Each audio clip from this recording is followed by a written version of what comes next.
Okay, so I guess we're cool. Hello, everyone, Woo! and welcome to the Music of the Night After Hours.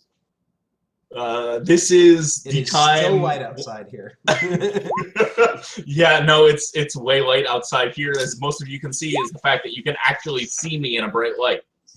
But anyways, yeah, I call it After Hours because we've kind of completed our sort of recent arc. And this is the episode / 2 episodes / however long it takes us, which I'm hoping will be done in 2 episodes, to sort of do the in-between stuff. So this is going to be sort of Petra figuring out what's going on with herself and maybe Archangel-S type stuff going on, and people going home and talking to family, and folks trying to... Oh, I'm excited. Just sort of playing things out, as well as we're going to be doing some overall leveling up, which I'm going to do on the stream for the simple fact that I know there are weirdos out there that actually enjoy that. So that'll probably be next week. To weirdos on the internet. Glad to know we've gotten to this point. I mean, if you're watching us, I love you, but you're probably a weirdo on the internet. Shout out to Didja and Varric. Yeah, our 2 most reliable viewers. We love you guys. Anyways, my point being, we'll probably do actual level up stuff next time because we are missing a Bexon and a Hamfist, as you guys might have noticed.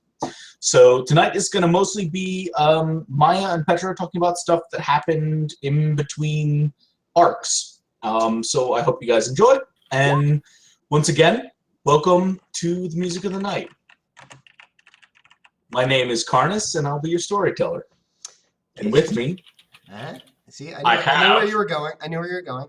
kcStranger playing Petra Schweinsteiger.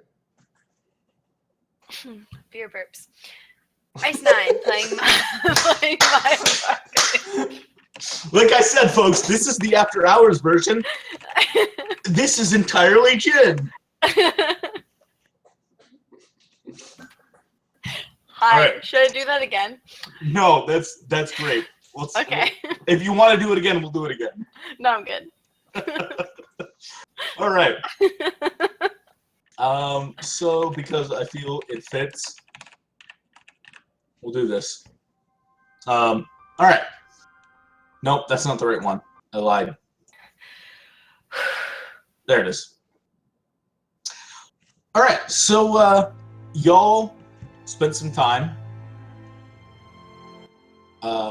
You went to Anna's funeral. Stuff sucked. Petra, you received a letter. We went over it last time. As sort of a wrap-up, you now own a house.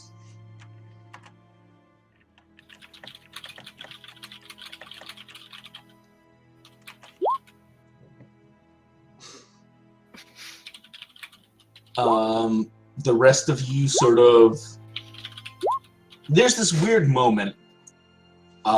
Everybody shows up to the funeral. Petra, Maya, Karen, even Obadiah and Toby, Luca, and even a in wheelchair Violet shows up. Afterwards, you all sort of spread off and into your own little selves and groups. Maya, you go back to the cricket the next day to help clean up. It's probably one of the weirdest moments of your life. Sitting there amidst the shattered aftermath of a bar that you know what caused it, and yet you also know you can't really talk to anybody about it. Helping to set things right at the end of the day, 8 hours, you and Dave and the rest of the part-time folks sort of stand around and look at the cleaned up bar with new stained walls and new taps put in. All the things you guys sort of put off because it just seemed like a lot of work. You had a whole day, why not do it? It seems like a new beginning, but that feels wrong.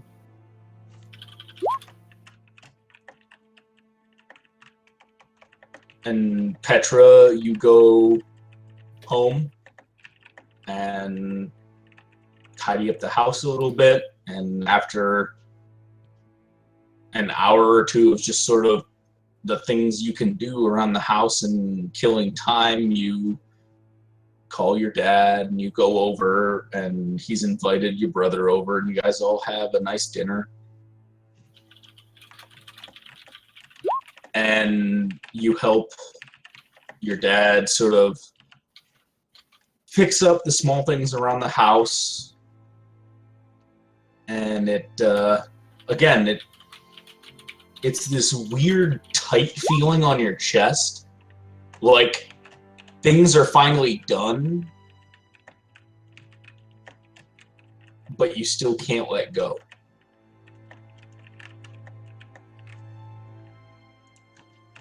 And that feeling holds on for a week,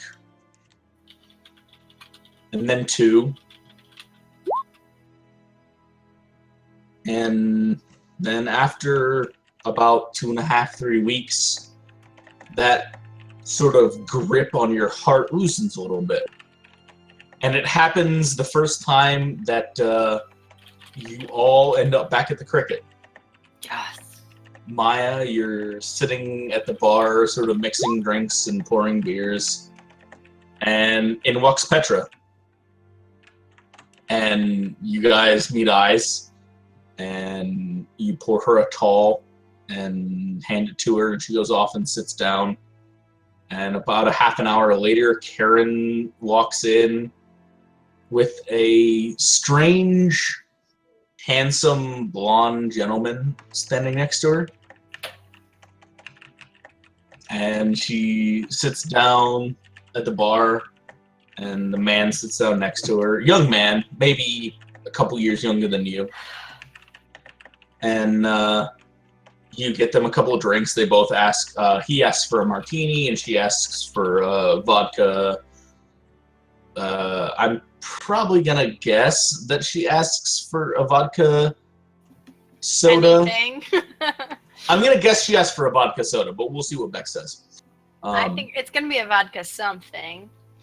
And it might be a vodka cranberry. But anyways, about 45 minutes later, in stumble Toby and Obi.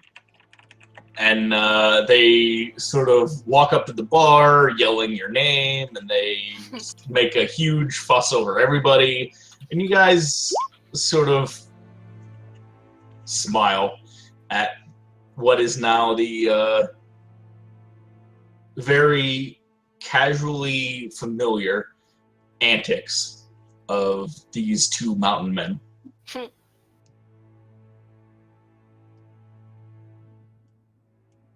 So, in non-game terms, I'm sorry, in game rule terms, there's going to be a period of about 3 to 6 months that passes between now and the next sort of get-together between people.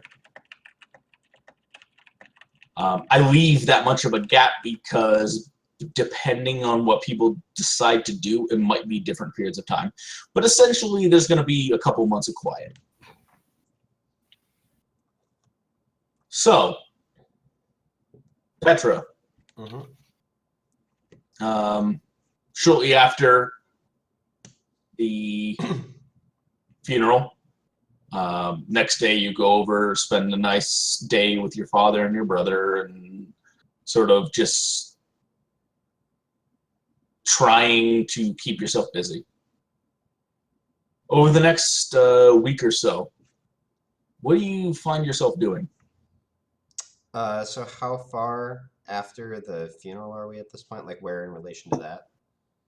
Anytime in the next week to month, wherever you feel Petra might sort of start something. Okay, sure. I mean, so first things first, she's gonna have to fall back in line with, the business, the various like workout routines, shooting practice, stuff like that. Of course. You know. Oh, I'm sorry. I forgot something. How does the date with Wayne go? Well, that was set up for Wednesday after all that happened. It was. So like 2 days later. Yeah, so like how do you want to do this? So does Petra go? Let's start there. Yes. Okay.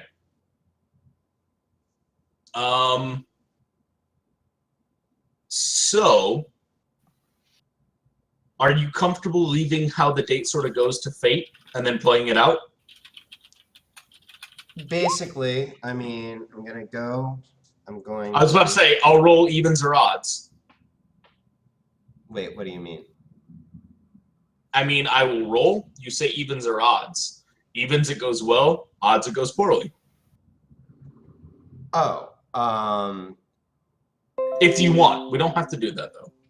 Well, I mean, let me just, how about if I describe generally what approach I have in mind, and then if you think that's appropriate, that's fine. Absolutely. Go ahead. Okay. Basically, what I'd have in mind is obviously would a little bit be, well, a lot be processing what's been going on still. So a little standoffish? On the other hand, this is like the third time I've done something like this, so I wouldn't actually say standoffish. Okay. I'm also considering that this person is a cop, has probably also seen plenty of things himself, and may or may not even know some details about what was observed at the house. Okay. So I'm going to be basically, I'm going to a little bit see how he plays it. But if I get a good feeling off of him, then I will, you got to start with like the normal get to know you kind of stuff. But if it goes to some place where we're having, genuine talk about some things we've experienced, I'll still be guarded as regards like delving into the whole supernatural bit. But I'm willing to let it go there if it seems appropriate. You know what? This honestly seems like a really good spot for our first sort of side scene then. Okay. So would you let him pick the restaurant or would you pick? Presumably let him pick. Okay.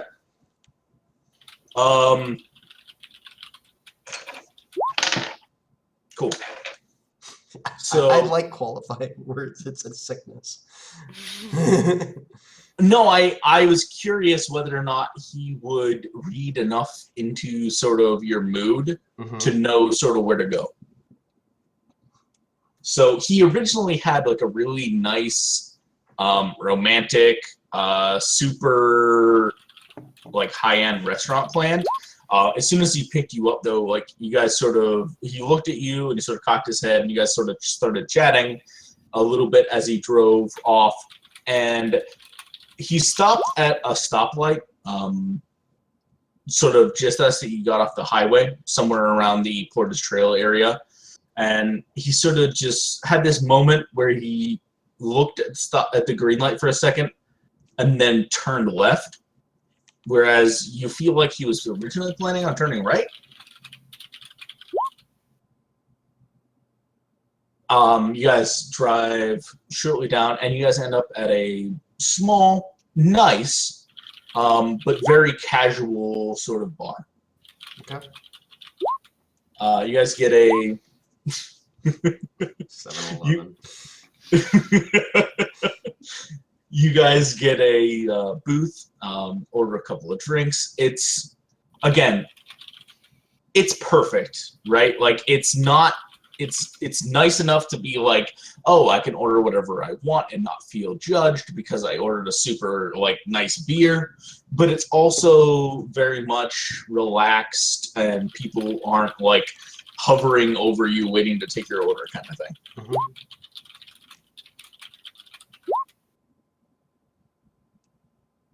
Yet, yes, Ignore Ice. me. There Ignore are me. places. Ignore me. There are places where you can be judged for wanting a nice beer. It's a thing. Anyways, yeah. So we're gonna come in on the scene right there. A couple of drinks have been ordered, so I'm guessing a IPA for Petra or a pale ale. You tell me. What does Petra order? Yeah, pale ale sounds right, actually. All right. Where the balls is that thing I was looking for?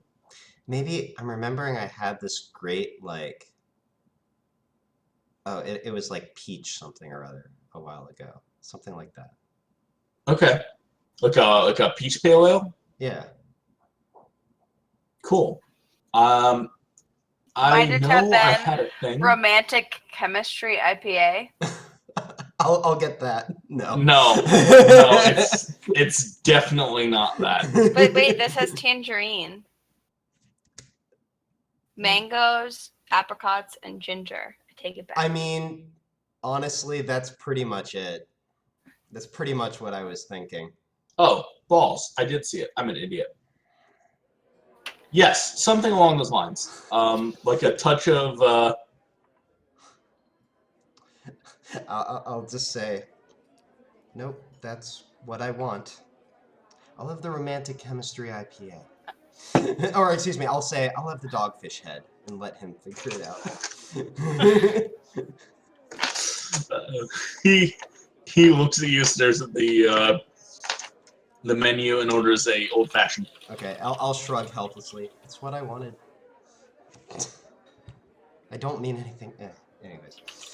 No, I'm interested. What I'm guessing it's some sort of IPA, but like, what makes it special? Well, Dogfish Head's a great brewery, and I was in the mood for something a little fruity. Oh no, of course. So it's a dogfish. Apparently, I've never actually had it. Oh, okay. I've liked everything I've had with dogfish. It's not something we got out here until a couple of years ago, but I've enjoyed it. It's one of those weird things, like, so I go out with the guys from the station a lot, and we go to local dive bars, and they don't really have anything, so you get used to drinking Budweiser or whatever's on tap. Honestly, it's why I started drinking whiskey, which I like, but Life's too short for that many empty calories. Sorry. You know what I mean. yeah, no, I probably run an extra mile just to make sure it's not a problem. 3 days a week at the gym and 1 at the range for me. That sounds about right. What do you do, by the way? I mean, I know you're not an officer. Are you like an IP or Oh, a PI? IP. Nope. I myself am an intellectual property. No, I'm an independent electrician, so just mostly home service, occasional business. Oh, okay. That's really cool. Was in school and then apprenticeship, and finally a couple years broke out on my own. Seems fitting, actually. You seem like you sort of like to solve puzzles and put stuff together. Oh, that's an interesting take on it. Somehow I always thought that, I don't know, look, in high school, I got good grades. I think everyone thought that I would go off to some big name college. And, like a lot of the teachers seemed mildly disappointed when I went to a trade school. I know what you mean. I I wasn't exactly the valedictorian in my high school or anything, but we had those tests in our senior year, and I had a teacher that really helped me out a lot, Mr. Owen, and I did really well. I don't honestly even remember what the score was, but he was impressed. Okay. And I graduated high school and decided to take a year off. I helped my old man spend some time doing bricklaying, and the next year I applied for police academy. So, been I told. swear Mr. Owen never looked at me the same. Well, been told there are a few different reasons people join the force. What's yours? Well, most people think that you either become a police officer because you want to help people, or because it was in the family, or because you like having power over people. Honestly, it's not much different. That's kind of, unfortunately, the reality of it. And I sit kind of between two of the three. My dad, my uncle, and my grandfather were all officers, and so I felt pressured into joining the force. But at the end of the day, I had a girl that went missing at my school, and nobody ever really seemed to look all that hard for her. Hmm. And I just thought that was wrong. I wanted to be the guy who would keep looking, even if it seemed like there wasn't any reason to. Have you found any people? Fewer than I'd like to, sadly. Here's to that. He picks up his glass and clinks with you.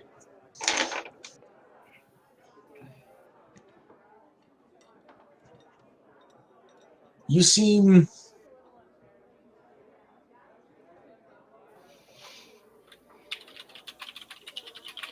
a couple of days ago when we met, you were more sure of yourself. I don't mean to sort of encroach, but you seem like you're antsy. Is everything okay?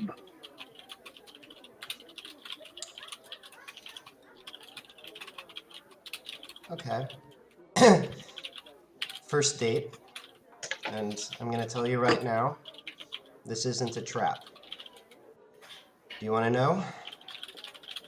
That seems like a trap, but What kind of person would I be? I'll give him a little bit better than a weak smile. I'll tell you what, go ahead. All right. When I was a child, well, okay, understand. Only gonna go into so many details right now. But Of course. everything I'm about to say is public record. So, when I was a child, I was at a slumber party with some friends, and by the time I left that party, there were 2 deaths.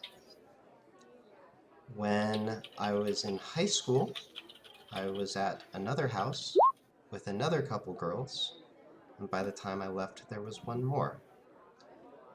Now, I'm not incriminating myself, alright? But what I am saying is that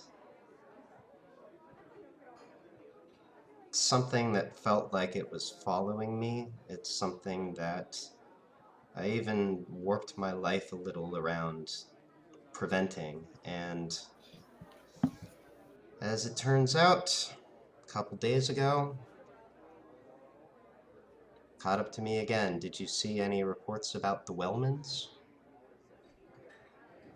He had been sort of nodding and smiling wryly a little bit as you made certain comments, and as you asked if he'd heard anything about the Wellmans, he sort of starts to frown and his brow wrinkles. You're talking about the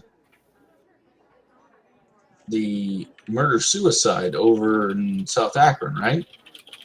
And I probably sort of wince a little bit as he says that, but I'm going to try to keep it under control. I'm sorry. I didn't realize that you knew them. They went to my dad's church. I met them, spent a fair amount of time with them over the last few weeks. Fuck, Petra, I'm sorry. Maybe I shouldn't have brought this up. No, to be honest, I don't know. I don't know you that well. I know you're a cop. You seem like a good cop. That means that you must have seen some things. So somehow it felt okay to tell you about it. So thanks, actually. I've seen some shit, unfortunately.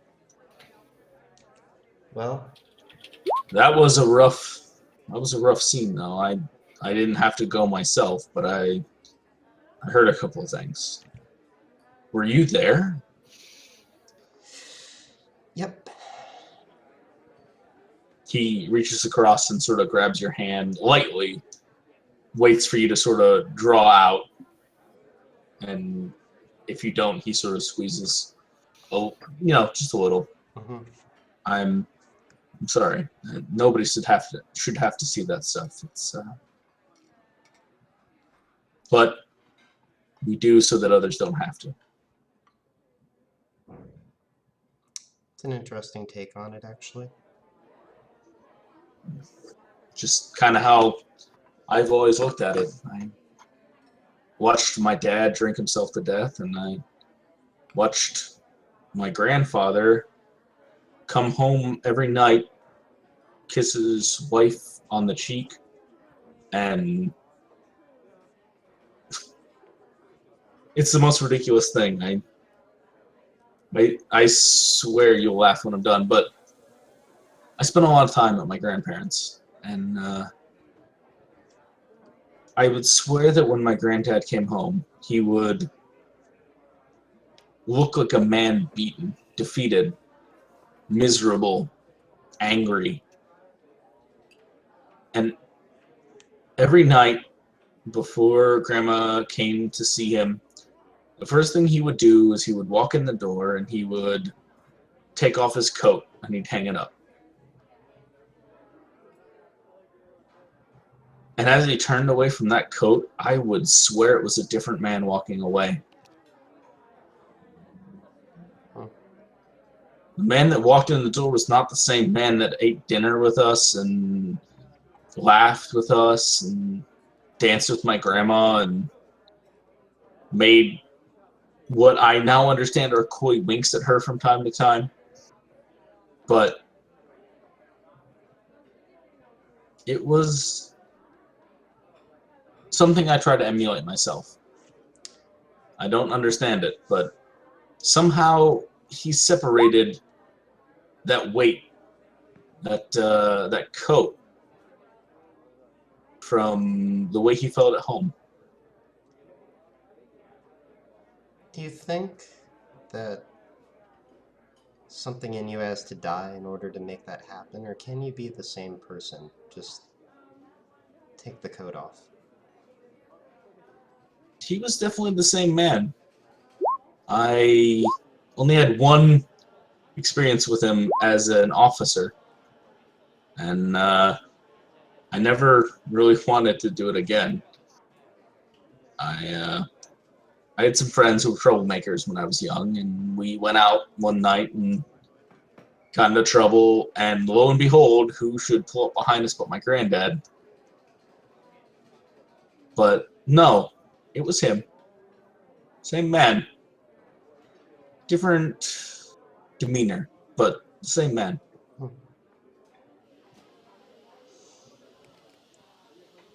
Well, give me something to think about, then.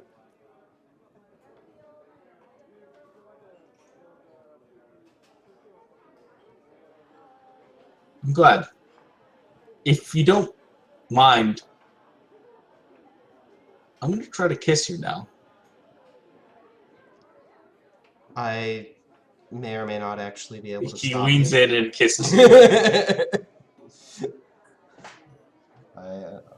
I'll oblige. And we'll And I'm close that probably a scene bad there. kisser too. Just Not throwing as it out bad there. as you think. Okay, all right, cool. I did have one boyfriend for a month. He doesn't seem to mind. All right, And cool. we'll this sort of circle zoom out from that moment. Okay. Maya. Are you on mute?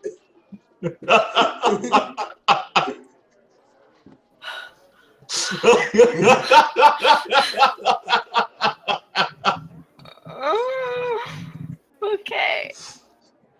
So It was it's been surprisingly about. natural for I me. need a minute. Okay. All right. Go ahead. Okay, go ahead. Yeah, I'm there. kids, I'm Maya. why are you even watching Twilight? That's all I'm saying. You're not my brother and my other brother right now. It's fine. It's fine. It's fine. Okay. There's a sort of a quick scene watching Maya walk away from the funeral and drive off with Luca and Violet.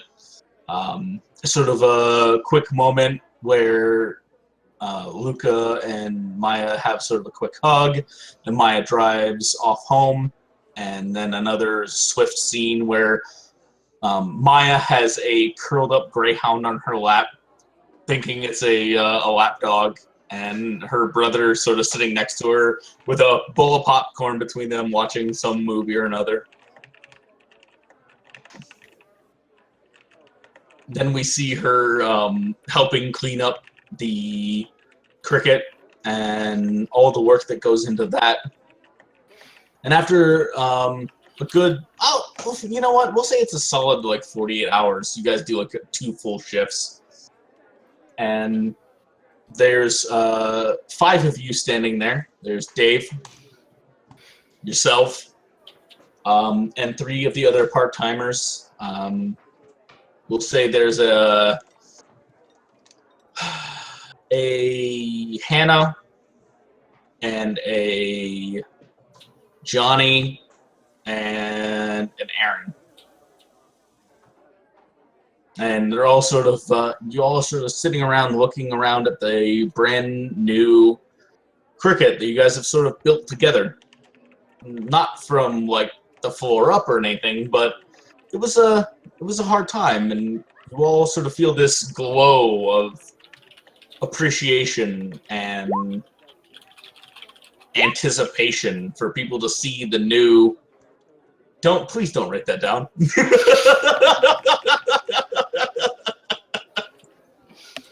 Hannah, Johnny, Aaron. Those are the other 3 part-timers. Yeah. Names? I like him. No, there's nothing wrong with them. I just know I'll forget. He won't remember. I'm gonna write down a bunch of search terms next to their names. No, wait, hold on. I need a pen. I'll write them down now. I don't have a pen. Damn it. You've convinced Karnis to write things down. I write a lot of stuff down. Thank you. I've seen his notebook. He writes Would you a fair amount like- of stuff down. Would you like to see my books? I have things. Anyway. So, we'll make that sort of the first scene that we come in for Maya. You guys are sort of finishing up, and you all have sort of a glow about you. Dave walks into the back and comes back out with a very, very old bottle of scotch.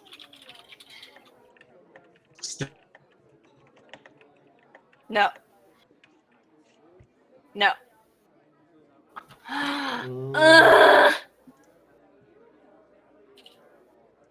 Why?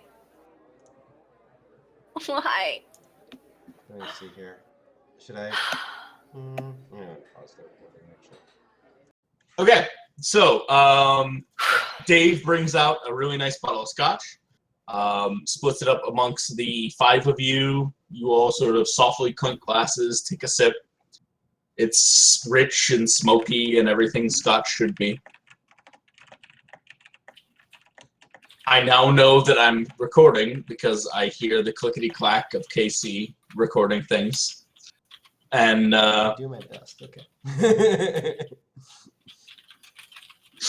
And Maya, you notice as Dave sets his glass down and you all do, and he sort of looks amongst each of you and takes a deep breath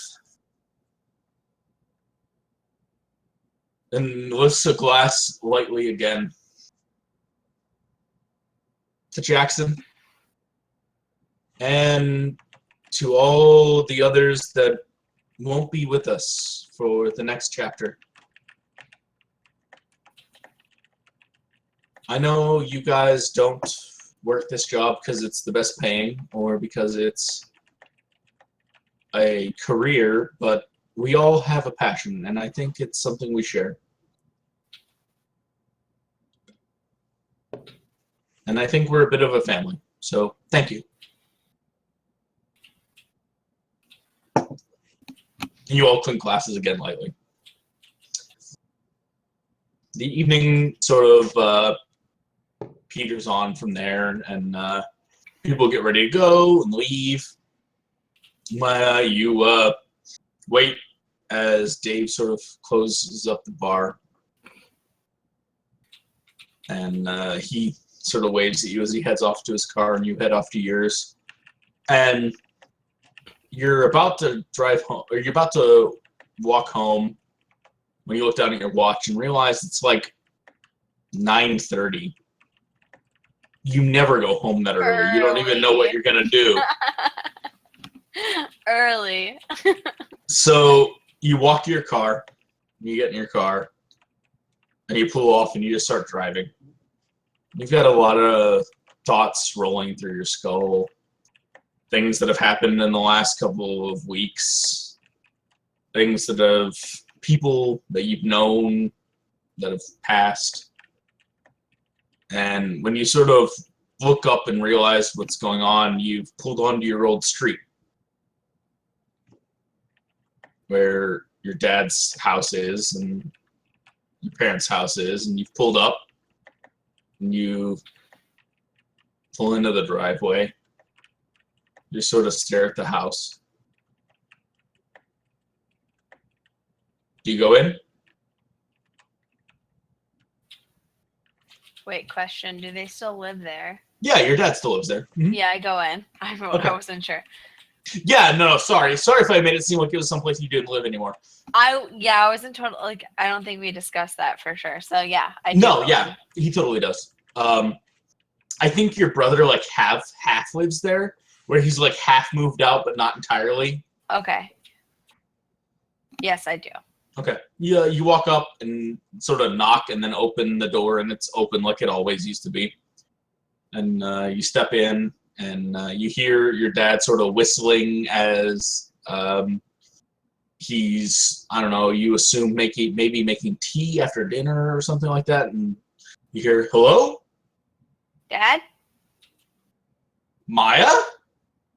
Dad! He sort of rushes out, rushes forward and grabs you in a big hug. Hi, Spins buddy. you around. It's odd because your dad's a little bit shorter than you are. But he's a thick guy, so he picks you up pretty easily and spins you and sets you back down. Maya, I made 2 cups of tea. I wasn't entirely sure why. I No. figured your brother wouldn't be home, but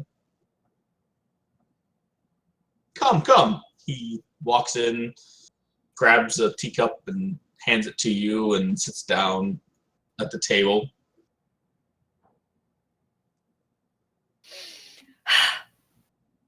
What does your dad look like, aside from the fact that I've identified he's shorter than you? I feel like you described him and I like it. Okay. So, shorter man. Gray. Darkish hair, but graying. A little broad, like short hot. yeah, like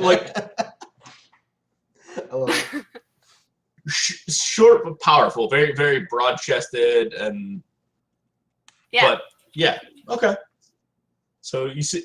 Do you sit? I guess do you sit is a question. Yeah. Okay. So you sit down and you guys chat over old stories and what's going on and how are things. He tells you about the handful of things he's done because he's recently retired. So he's going on trips to pick up different various spices across Ohio and different kinds of cheeses and experimenting with how they work. You definitely picked up your sort of like culinary artistry from your dad, for sure. Does he drink? He does. You guys always had a liquor cabinet like in the corner of your living room. Yeah, that makes sense.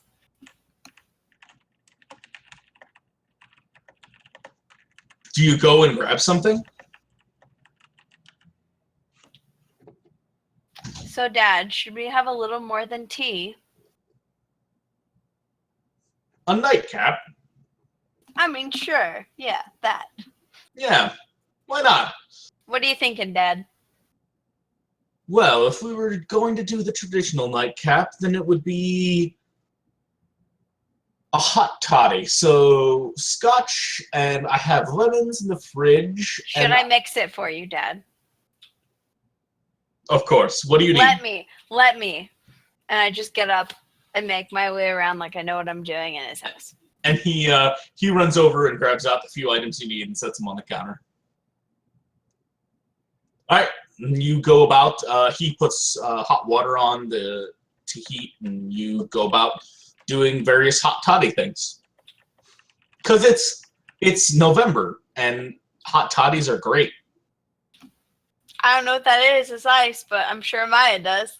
A hot toddy is a hot Scotch lemon drink. It's like a cross. It's sort of a cross between original like punch, like not as people know it now, but like the alcoholic punch. Yeah. And tea, and then brought to America.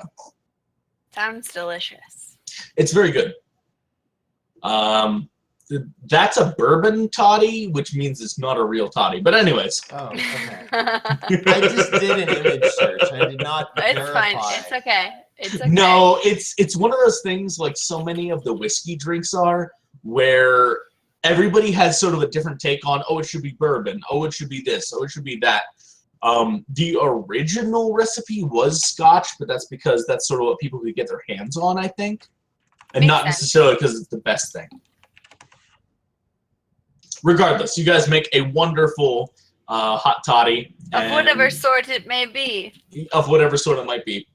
And head out onto the deck where he has assorted lounge chairs, and you guys sit down and look up at the moon and the stars and sip on your drinks. You have a sort of a kettle next to you that has like the rest of the beverage in it, so you guys can sort of refill your cups. And after about sort of 20 minutes of chit chat and looking up at the stars and this and that, there's sort of a still pause that stretches a little bit longer than any of these sort of just all of nature pauses have.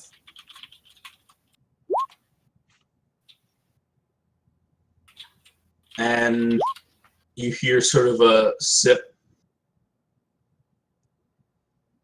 Maya, how are you? Really?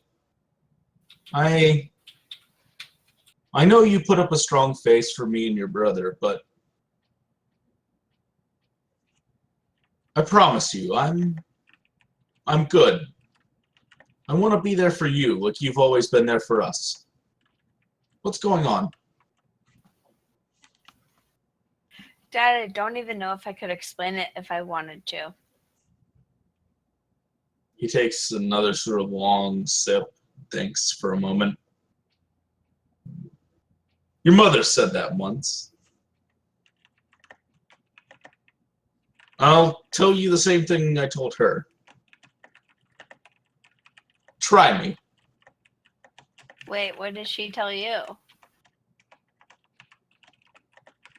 As far as I know, most everything. Are you telling me you know shit, Dad? I never told you because I was worried you were too young. And I didn't want to worry you, and Dad, this is so typical. I don't know what actually happened. Okay.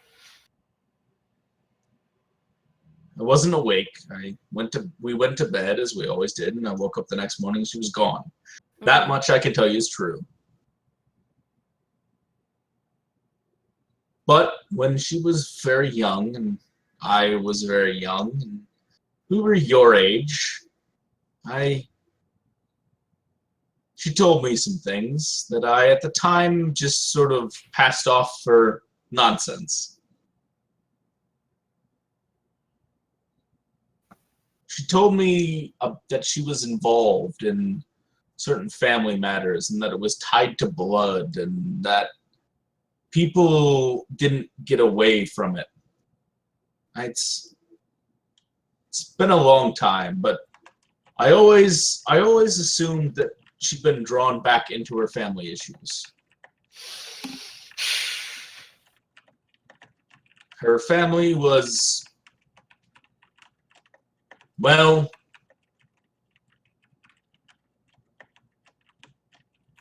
Karnis is failing at the moment. Hold on. I have to Google something. Oh, wait. But Maya wants to know if Gail has issues too. So think about that while you're looking. Okay, that's the word. Okay. I always figured they were sort of like the Corleones. That's the family from The Godfather, by the way. Got it.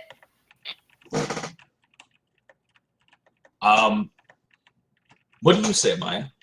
As he sort of quiets down. So,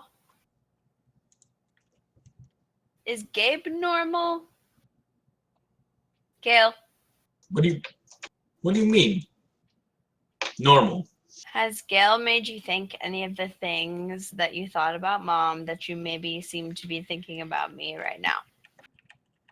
Oh, honey, I'm sorry. All I meant was that you seem to be hiding something. I didn't mean that you were a part of something dangerous. I want you to talk to me.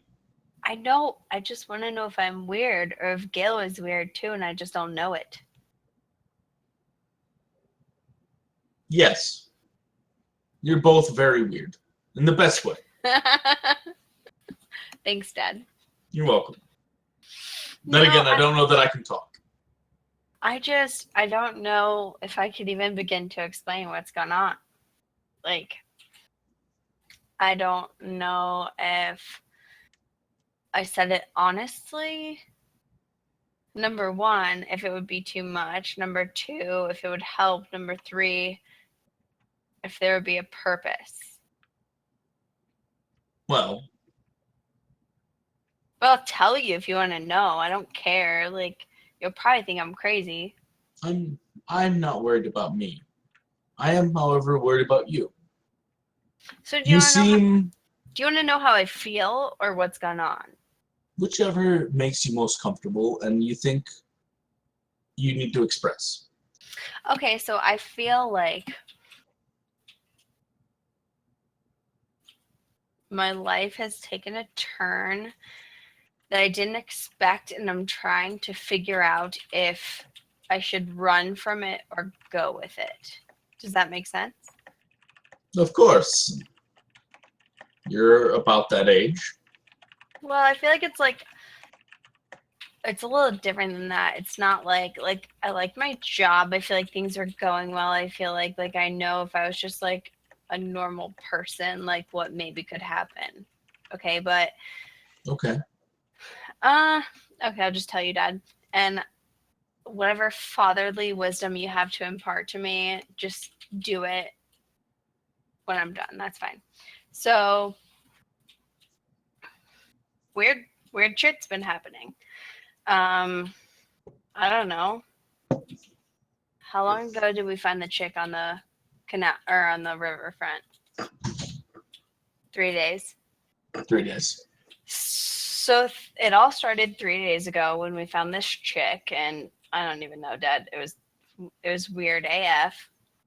She, it was this lady in her nightgown, and she was like bloody and dying, and it was weird.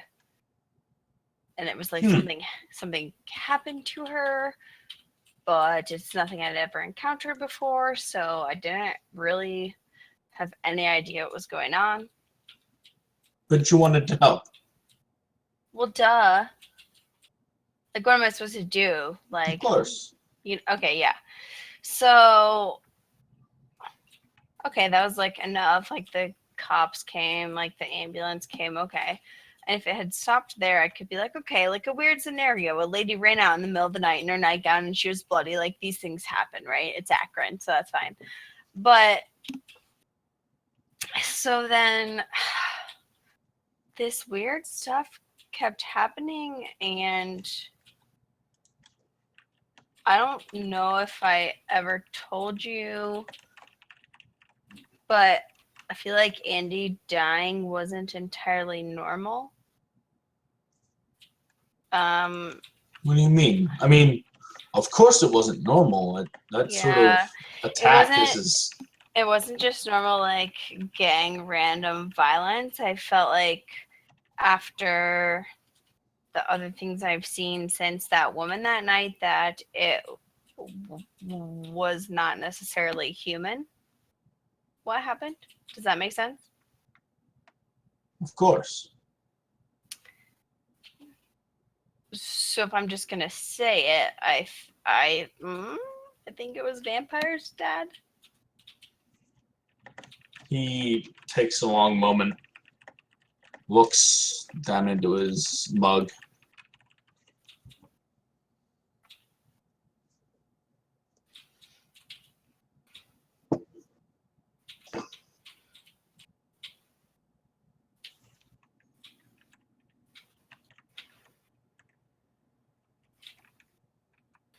I don't know if I really have a right to say one way or another whether or not vampires are real.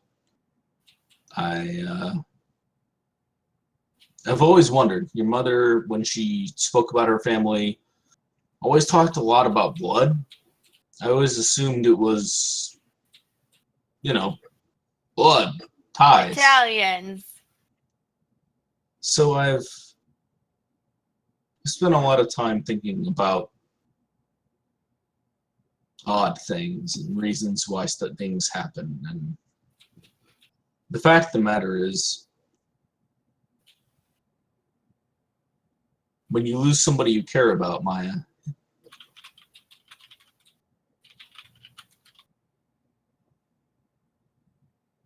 we always look for a reason why. But regardless of whether or not the reason is true or not, which please understand that I don't think I know one way or another, because I really am not sure. But the reason doesn't ever really help. Doesn't ever really matter. What I did find is that a reason to move past the horror, to move past the monstrous moment,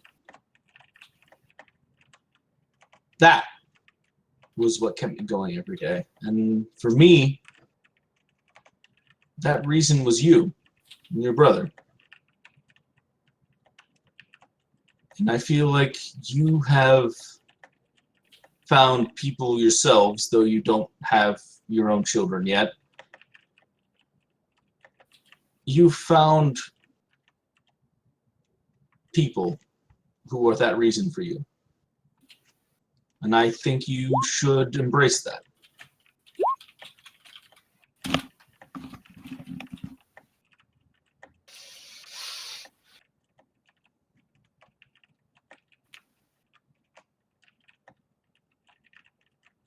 I want to. Well, then why not?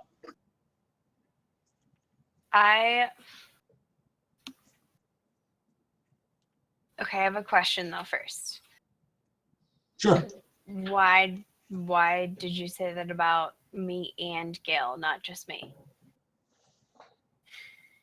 What do you mean?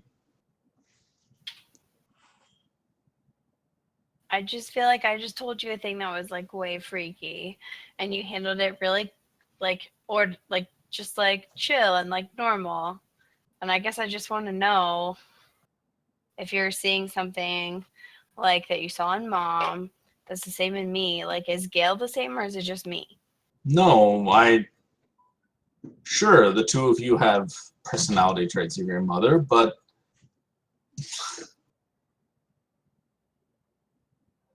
maybe I've had a bit too much to drink, Maya, but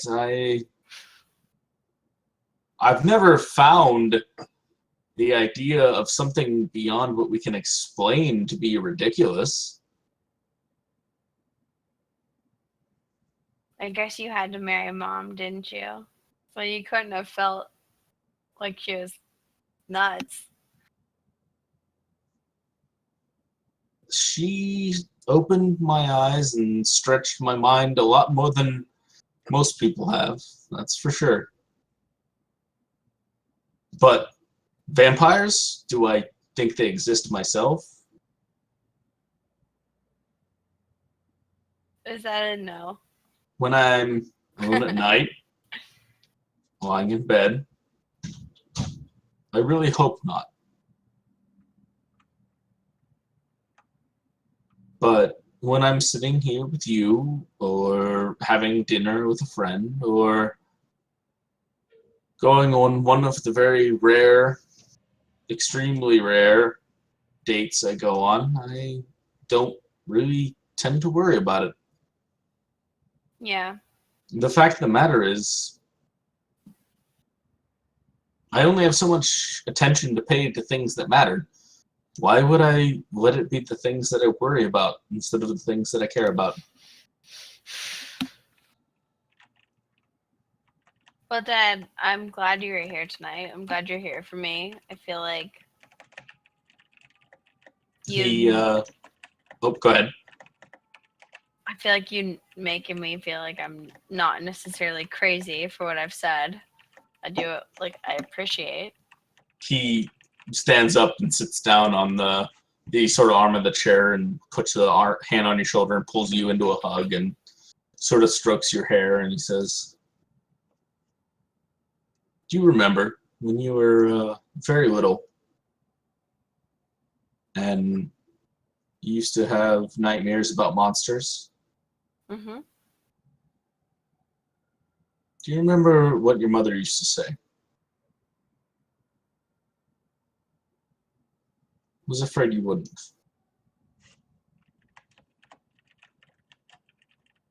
He sort of leans back and holds you out and looks you in the eyes, and he says, she used to tell you that if you saw any monsters in your dreams, to look them in the eye and tell them that you were the scariest thing they'd ever seen.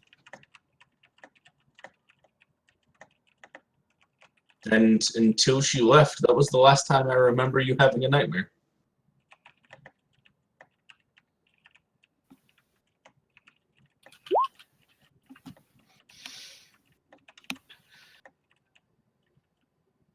So I don't know what you're thinking or what you're planning or what you feel, but you have a good head on your shoulders, Maya, and it probably wouldn't be the worst thing if you went out and showed some monsters that they need to have some manners. You're the best, Dad. He leans down, hugs you, kisses you on the forehead, plucks the mug out of your hand and says, do you need a place to crash? I would prefer that, yes. He takes you up in your old room. Isn't exactly your old room anymore. It's a guest room, but he sort of makes the bed up and lays you down. And you wake up the next morning. Nice breakfast. Gale's there. He apparently came in sometime in the middle of the night. You guys have pancakes and eggs and bacon and blah, blah, blah. And twin time. Is there anything specifically you wanted to chit-chat with Gale about? Oh, I just want to know what's been going on with Gale. Okay. Make me... This is going to be the first of our rolls all night. Wait. I need you to make me a presence roll. Just presence. I don't have any present. You don't. That's very true. Nope, just presence. So 1. Yes. Hot shit. Roll another one. No, yeah, roll another one. Yeah, that's good. That good shit, yo. Oh, I love Maya so fucking much. Damn. Okay. Talese and Jaffe people. Yes, holy You shit. guys don't even know. Folks of the stream, this is Maya. This is the reason why I don't plan shit. All right, so you Okay. you guys have breakfast, and Gale gets up to sort of leave, and you get up and take your dishes to the sink and sort of slight chat your dad as you head out the door, and you catch him on his way down the stairs. You guys step outside the house at the same time almost, and you sort of grab him and spin him around, and he sort of looks at you like, "What? What's up, Maya?" Gale, "Yeah." what has gone on? What do you mean? We had a nice breakfast. What's up? Gale, we're the same. Shit has gone on with me. What has gone on with you? Work and, Caroline, but aside from that, not really much. Wait. He sort of looks either direction, sort of leans in. Did you see her again? Like the V, her? Like great grandma, her. Not necessarily her, but other weird shit. What do you mean?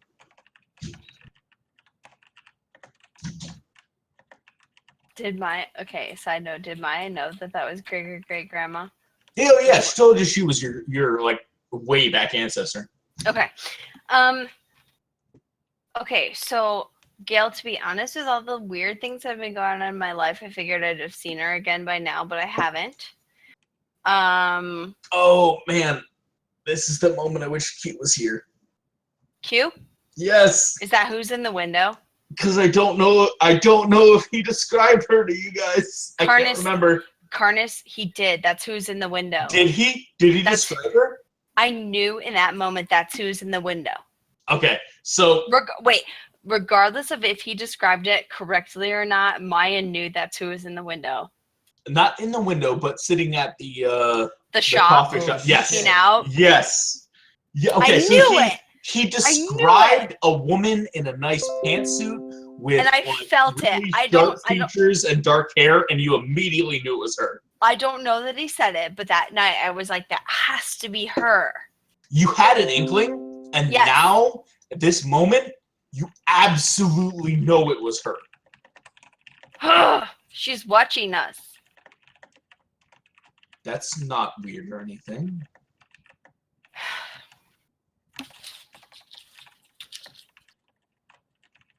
Are you sure? Gail, I have to be, because of what I've seen that's happened. What? Wait. Hold on. What do you mean, what you've seen?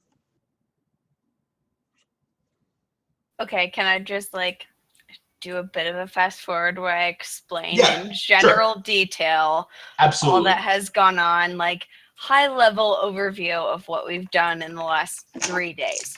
Absolutely. Sure. Good, Gale. Good job. Jeez Louise. Holy shit, boyo. All right. He sort of nods and he goes,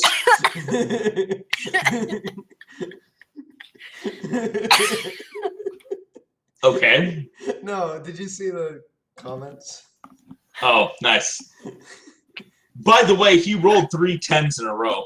Anyways. Praise Allah. He Praise sort of all looks the at you. gods at all the places.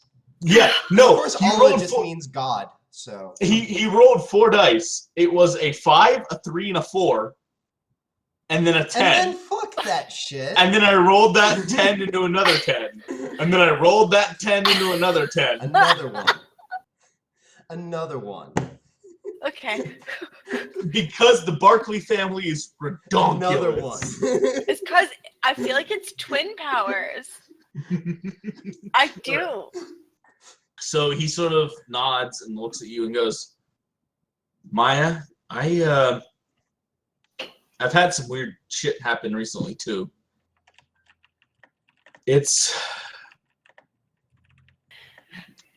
stupid. I didn't want to bother you with it, but you know the park where I run and where I skate sometimes? Yes.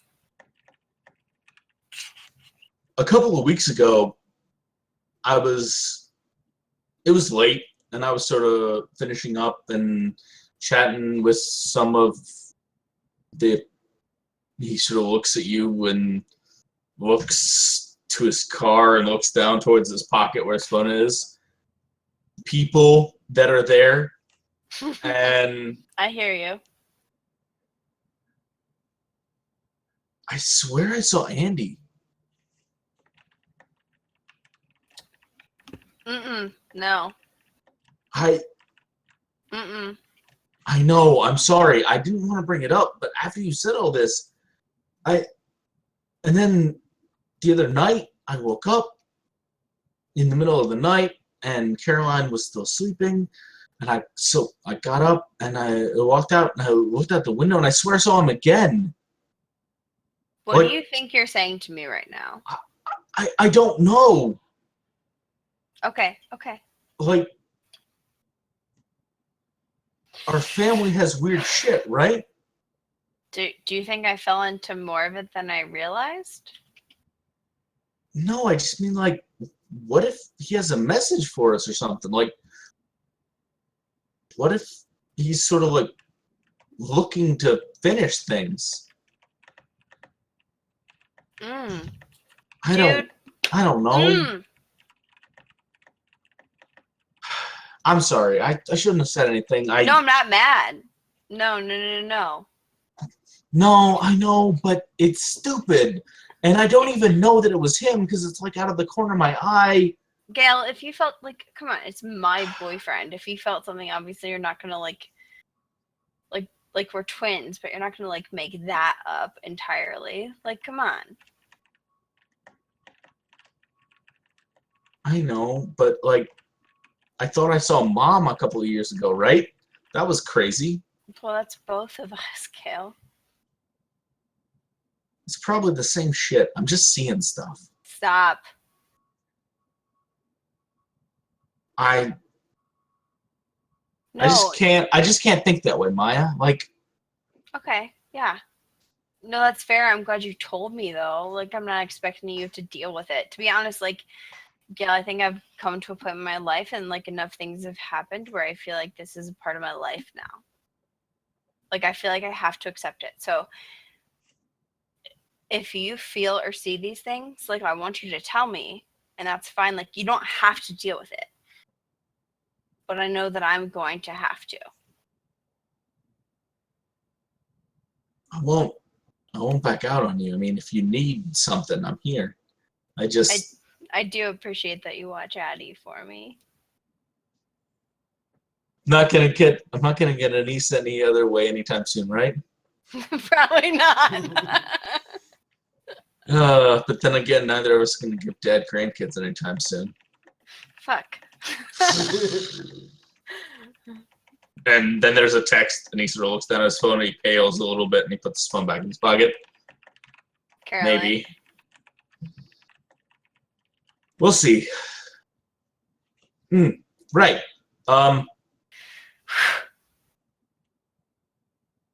Caroline thinks she's pregnant.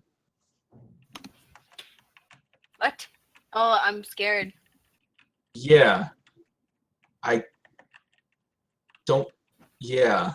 Gail, we're like 13. How did you do this? I'm pretty sure we're over 21. Shh. We're 13, Gail. He holds up his, like, a circle and a finger, and he goes like, I think it was like this. All right, fine. Wait, Ew. let me get a dry erase board. Gail. I know. I don't know. At the same time, I'm proud of you. I'm like, really, Gail? But I love you. It's fine. I'm kind of excited. Someone has to have a child, right? We have to, like, live on the Barkley name. I don't know about that. I'm just like, I don't know. Do you remember being a kid? Yes.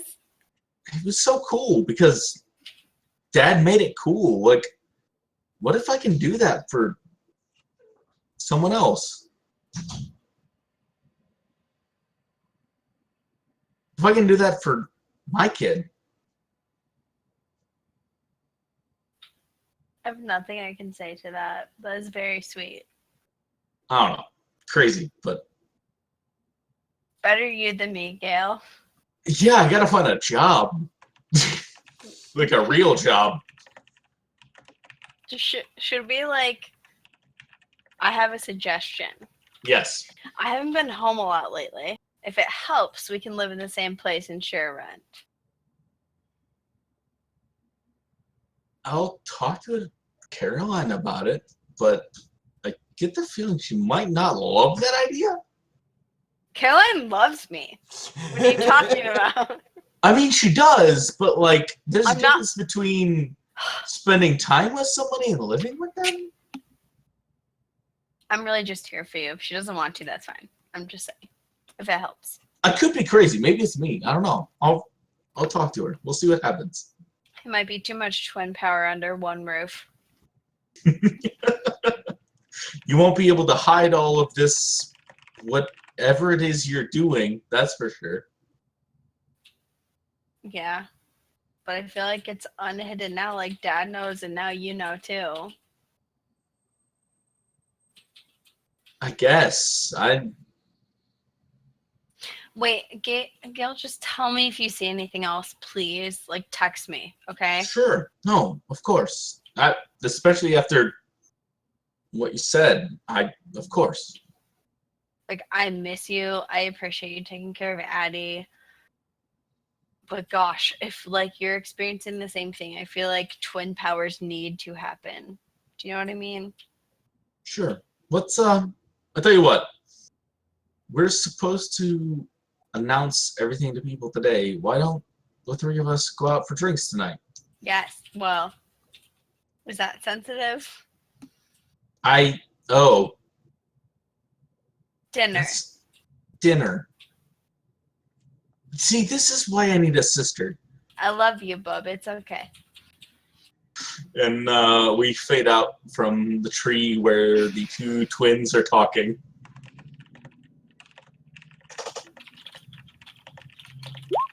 So, over the course of the next couple of months, just throw things out to me. Do you guys see yourselves interacting with each other, with other people in the group? What sort of moments do you sort of see being important over the next couple of months?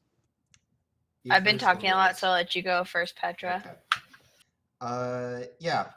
I mean, so first of all, there's gonna have to be some amount of just settling into routine. Um, I imagine myself though taking some amount of time. What to go to that house to Mm-hmm. sort of. Mm. Mm. So the first time you go back to the Wellman house, do you bring everybody with you? I was actually imagining it as a solo venture. As a what? As a solo venture. Okay. So you don't take anybody with you. Well, okay. Do I have any reason to suspect there's any danger still there? Because Maya texts you and still keeps up a friendship with you and says she's here for you whenever you need her. So Okay, okay. I mean, in that case, sure. If like I've got people knocking on the door. let's say it's about 2 or 3 weeks out. Okay. You guys have both sort of had your scenes. You don't have any reason to believe that there's any sort of. You've been keeping your eye on the news. You haven't seen anything around the area or about the house at all. Mhm. You've driven by during the day. You've walked up to the front door, tried to EMF it, thrown holy water at it, thrown salt at it, done anything and everything you could. You can't. It seems fine. Okay. So we'll say you did that sort of stuff by yourself. Okay. So the first time you sort of decide to go and sort of enter the home, do you take anyone with you? I mean, has Maya been texting me and such? Sure. Is I'm that sure the happening? two of you have. I I'm was sure- gonna say that like, okay, let me just like quick. Yeah. So Maya's a people person and y'all are her people. So probably she texts Petra the most about real stuff. Obi when she needs like a quick laugh. And Karen just enough to keep connection. So Petra, you've heard from Maya regularly. You've gotten a couple of sort of odd texts from Karen about different sort of things to sort of like keep your head up about or to sort of look into. Okay. Well, you know what? I'm gonna say even sort of like in the like we'll say this is like 3-ish weeks to a month after. We'll say that you and Karen even like took out something Okay. to be named later. Yeah. Wait, took out? Yes. What am Like a monster. Yeah, Oh. like a minor Oh, spirit okay. or some Together sort of something. without Maya. Because that's fine. All right. All right. Again, something small, but something to be named later. All right. So in that case, I will send out a group text, and I'll just say, "Hey guys, I'm thinking of heading over to the Wellman house to clean it out. Don't anticipate any trouble, but if anyone wants to come help, time, place." Okay. Probably like like Saturday, like Definitely. morning or early afternoon, something like that. Okay. So you show up like at 10:30 on Saturday, Okay. and there's no one there. And Apparently you Maya sort would of- be there. you sort of sigh to yourself and 10:35. She drinks a lot. and sort of like start to head up the stairs. And as you're sort of starting to head up the stairs, Maya and Luca sort of pull in, both Yeah. looking the worse for wear at 10:35 in the morning. Yeah. LOL. Because we don't have to fight ghosts right now. We don't have to like sleep and be responsible. And the three of you go in and sort of start cleaning stuff out and pulling furniture out and stripping paint and stuff like that. And about noon, Toby pulls up, gets out and sort of starts helping you guys and tells you guys that Obadiah's off in the wind somewhere. He knows he'll come back, but he's not exactly sure where. Sounds about right. The four of you spend the day sort of cleaning the house out and stripping it, and you all sort of look at different colors for different rooms and argue about them, and then you all head to dinner someplace local, maybe Waterloo, maybe someplace else, but somewhere local. Have a nice dinner. Head back to Luca's game store, have a couple of drinks, chat, head home.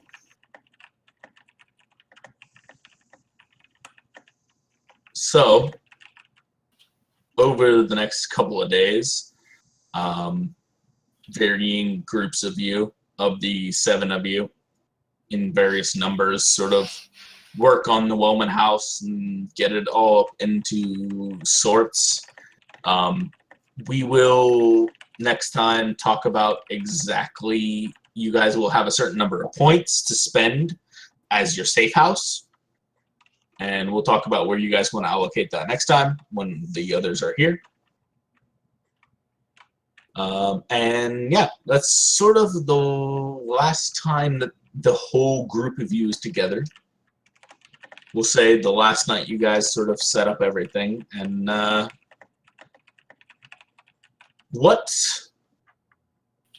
Petra and Maya definitely do something in the intermission. By the way, what do you guys do? Just FYI. Well, yes. I mean, so I actually had a couple things. Sure, go ahead. Related to that. Sorry, did you want to jump in? No, you go. Okay. I just want to know what Karnis is about to say, but go. Oh, were you about to say something? No, go ahead. Okay. I mean, yes, but go ahead. Okay. Well, first of all, what I frankly have in mind is that like, as much as there are obviously a lot of emotions tied to the place, it seems a little bit silly for me to keep paying rent on an apartment while I also own a house. So I'm thinking of, as much as part of it, I mean, as much as one of its functions is going to be a safe house, I'm also thinking of actually setting up there. Do you have common sense as a thing, Bob? No, is there something I should know? So make me a with survival roll. Okay. I feel like I've triggered some aspect of lore that I'm not familiar with. No, this is more a Karnis thing than it is an aspect of lore. Okay. Because I have no clue what's going on, and this is actually a chance roll, by the way, because I have no survival. Oh, wow. Okay.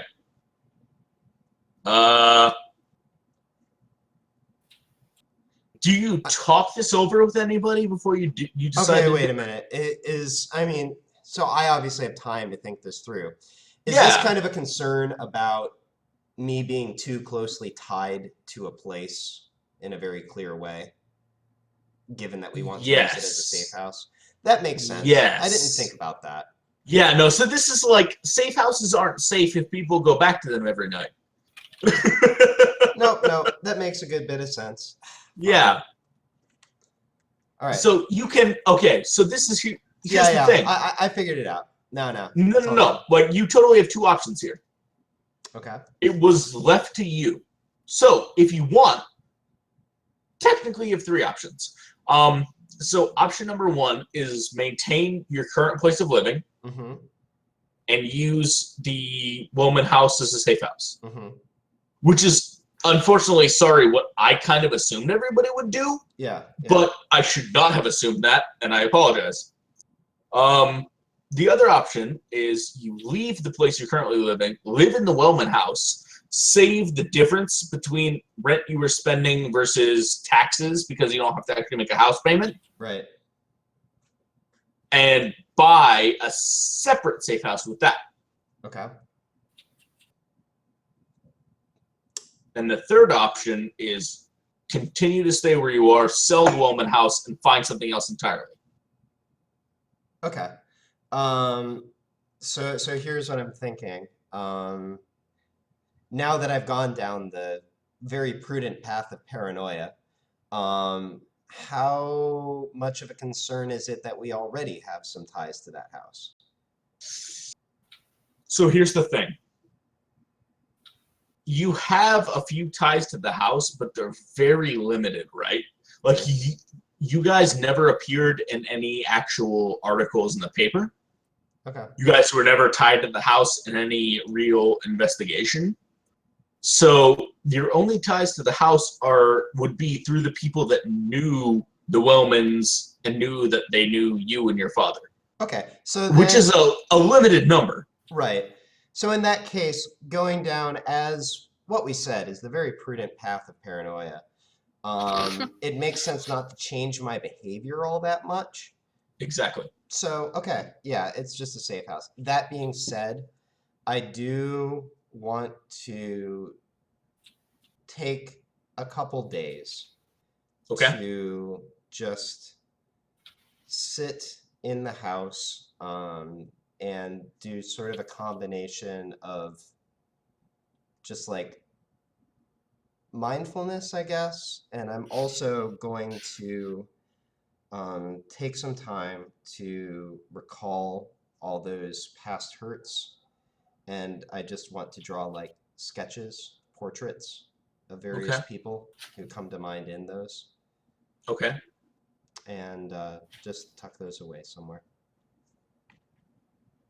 Make me a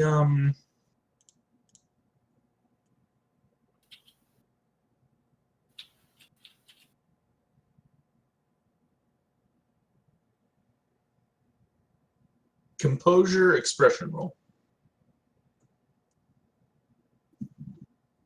How am I unskilled in this?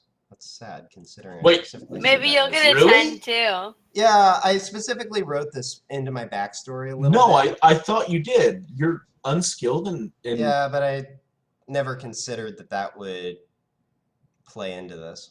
You won't get a 10. You've hold talked about on. it too much. Hold on. No, let's call it composure empathy then. Okay. I totally thought you were skilled in expression.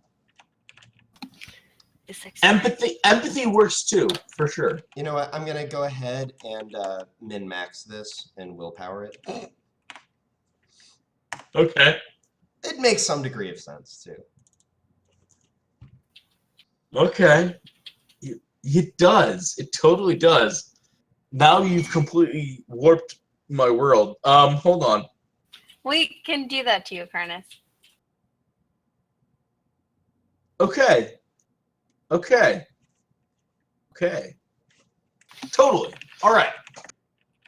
So you probably do this by yourself, I presume, after you guys have sort of That was the set part the that house I really up had and in mind when I talked Yeah. about doing it by myself. yeah. So you all have cleaned the house out and painted the walls new colors, brought some used but new furniture in, and everything looks really nice. There isn't a lot of furniture, but there's some.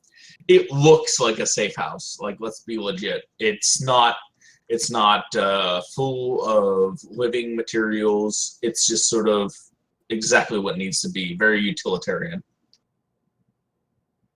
And after everyone leaves on that last night, you sit and you draw yourself your circle, and you spend some time just sort of taking in things, and nothing happens. And you go back the next night, and the same thing.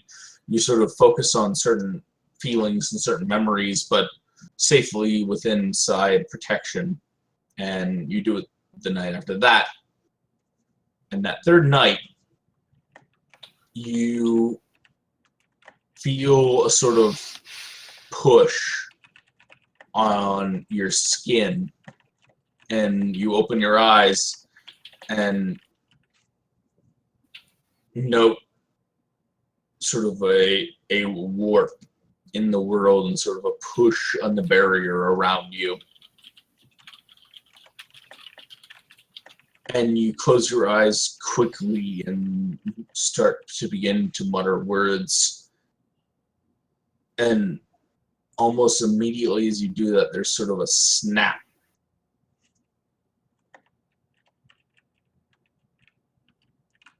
And you open your eyes back up, and there are 5 people standing in front of you. Teens, maybe early adults. You recognize one of them with her sort of cut off jeans and sort of loose tunic, dark hair, and that ram's horn slung over her shoulder. You recognize Gabrielle. Looking slightly different from the last time you saw her, for sure, but definitely identifiable. And around her are 3 young men and another young woman. The young woman has bright red hair, blue-gray eyes. She's wearing sort of a sort of chainmail sleeve on top of a leather jacket, and it's sort of zipped up halfway, and you can sort of see bare skin underneath it. Her pants are sort of rough, worn jeans, and across her hip you see some sort of blade as well as a very much hip holster for a pistol. There's a young man who has very sharp, clean, not like Buzz, but short hair, dark eyes, dark hair, and a very no-nonsense shirt, no tie, but sort of a button-up shirt and slacks. And he has what looks like those old-fashioned medical bags with him. The second young man in the middle is the tallest by a far number. He's maybe 6.5, 7 feet tall. He has really, really, really light hair, like almost like platinum blonde, with sort of those blue-green eyes that seem to be typical amongst most of them. Pale skin. He's wearing sort of a loose Hawaiian-style shirt, but it's all one color. I'm going to say blue, and sort of cargo shorts. And the young man next to him is the shortest of the group by far. Shorter than Gabrielle, and shorter than the rest. Maybe 5'2", 5'3". Honestly, on the short side of even a woman. Very slight, but he's dressed in a very slick suit. Black, all with a gray shirt and a white tie. And he has a briefcase at one side, and what is very clearly attempted to be hidden sidearm underneath the jacket, but because he's so slight, it bulges out a little bit.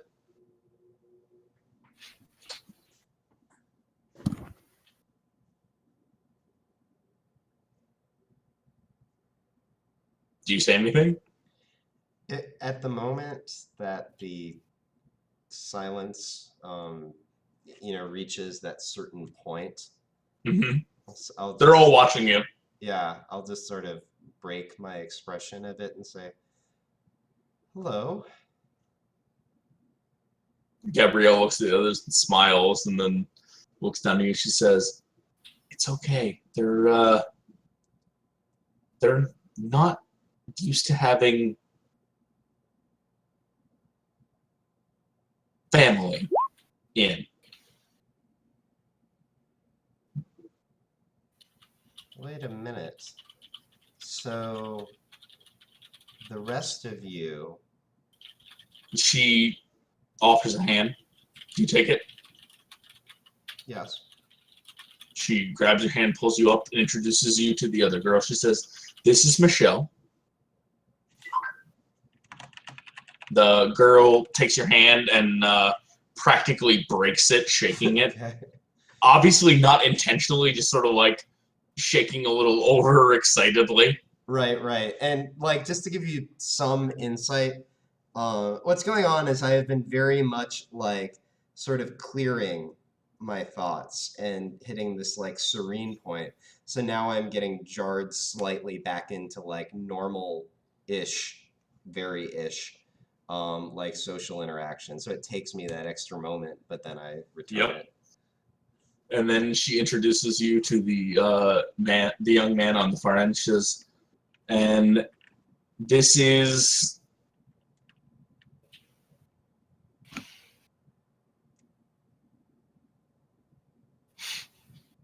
I thought he died, but he's thinking. Oh, shit. I That's can't fine. remember. We just thought you're not gone. I can't remember. Oh, no. I can Take your only time. remember 4. No! Take your time. Also, if you want, we can sort of this, Yeah, and you can fill it in for me later. so I'm she okay with introduces you- blank being his name. No. She introduces you to the young man at the far left, and she Okay. says, this is Raphael. Okay. And he takes your hand and shakes your hand, and he grips it tightly, but not like overly tight. And your bruised hand that you felt after shaking hands with Michelle sort of like tends to ease a little bit. Mm-hmm. And she introduces you to the shortest young man, and says, and this is Uriel. And you shake his hand, and he nods slightly. And for the life of me, I cannot remember what the 5th Archangel's name is. Gabriel, Michael, Uriel, Raphael, and... Oh, mother! The other one.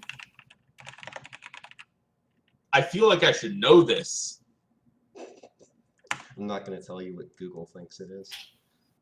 It What does says Google Joel. think? Wait, no. Oh, Seroquel. Okay. Remiel? Wait, I'm very confused. Uh, Now I don't know anymore. There are 3 others that you didn't name in the classical list. So which ones yes, are we because going there's for? 7: Michael, Raphael, Gabriel, Uriel, Seroquel, Raquiel, and Remiel. So I didn't know about any of those other 3. So I think the 5th I'm thinking of is somebody that it's not going to be. So Okay. we'll say it's Remiel. Okay. And she lastly introduces you to the middle of the 5, the very, very, very tall young man, and says, and this is Remiel. You can call him Remy. He takes your hand and sort of loosely shakes it, and takes out a small pipe and offers it to you. I'll take it. Is it All right. loaded for bear? It is. I'll thank him and go ahead and relax back a bit more. Okay. All right. There's no fire. You just sort of like take a breath, and something sort of enters your lungs, and you breathe out, and there's no smoke or anything, but you definitely breathe something in, and you look at the end of the pipe, and there's nothing in there. There's just this really small, bright little speck. Okay. Is there another sufficiently pregnant pause that I'm expected to say something? No, actually, Okay. there isn't. All right. Gabrielle sort of takes you and starts sort of talking her way, and she says, all right, Michelle, can you go and sort of put marks on the east and the west walls? Raphael, will you take the top floor? And Remiel, will you take the north and the south? And blah, blah, blah. And she continues to sort of issue, not commands, but requests. And you watch as the archangels begin to slowly place what seems to be extremely potent wards on your guys' safe house. Oh, shit. And after a couple of, like 10, 15 minutes, and she's sort of walking with you and, offering polite chatter, a really odd version of polite chatter because it's like, so did you hear about that? Did you hear about that man? I think his name was Abraham Lincoln. Wasn't he a fine, swell fellow? Rather melancholy, they say. At the very least, odd. Oh, you were saying that to... Gotcha. Yeah, about Abraham Lincoln. Gotcha. Yeah, well, would you believe it that he actually had his own private ghost? I had no idea, actually. Nothing like these evil spirits, but there was a... he would look in the mirror, and every time he did, he would see himself. It was the strangest thing. Of course, it was just a little imp tempting him and making fun of him. But, you know, we thought it wasn't any huge deal, and he wasn't bothered by it. I honestly think it lifted his spirits sometimes. She continues to lead you So he around. wasn't actually a vampire slayer, then? I can't say. I only ever saw him the once. But I think if he was, we would have... Well, we'd have a lot fewer vampires in this country. Because I thought he did a pretty good job for the most part. It was a hard time. Yes, but if there were vampires, you think he would have done something about it. Maybe he didn't have time. I don't know. Hard to say. I think he was as naive as most of you. And she leads you upstairs and sort of checks on stuff and brings you downstairs. And then she does the oddest thing you think you've ever seen. Okay. She starts to cook. Fascinating. And she starts, she pulls out a cutting board and slides it over to you and hands you a knife and starts handing you things to chop.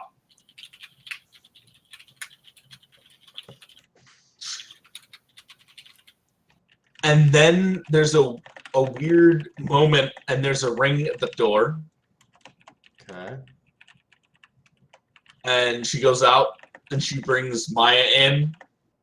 And she hands Maya a couple of bottles and a shaker and a couple of glasses and a jigger and some other stuff.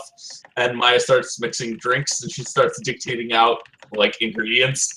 And then there's another couple of minutes and there's a ring and she goes and grabs the door and Karen comes in and she hands Karen a like a roll mat and then like a pile of dough and instructs Karen how to roll dough out. And then there's an as you guys are sort of finishing things up, there's another ring and she goes out. What is Obadiah gonna do? And opens it up and Obadiah and Toby come in and she points outside towards a stump and an axe and they both go out and start chopping wood. Yes. And she leans out and shouts, and they start a fire. And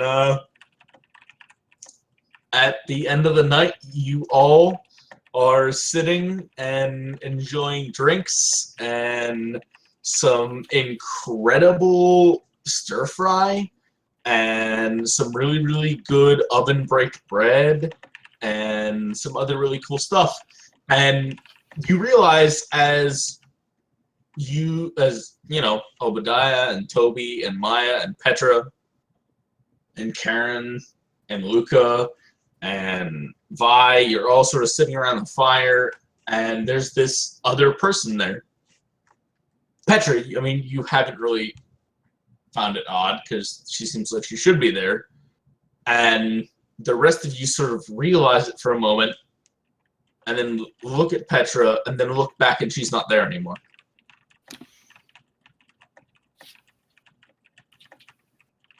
And that's sort of where we're going to end for the entire group, which I hadn't really intended to be our thing.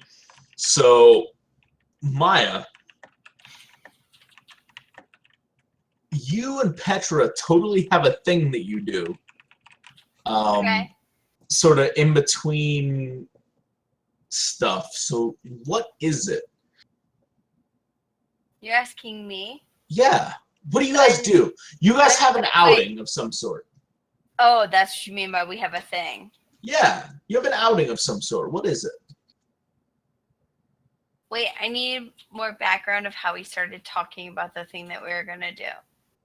You tell me. What do No. you guys? So how did it come up though? So you guys are sort of you keep texting Petra, and she would come back with sort of 1-word, 2-word answers, and you kind of wanted to hang out together, so you pushed for something. What would you push for? So I'm pushing, and Petra's gonna accept to my pushing. Maybe. We'll see.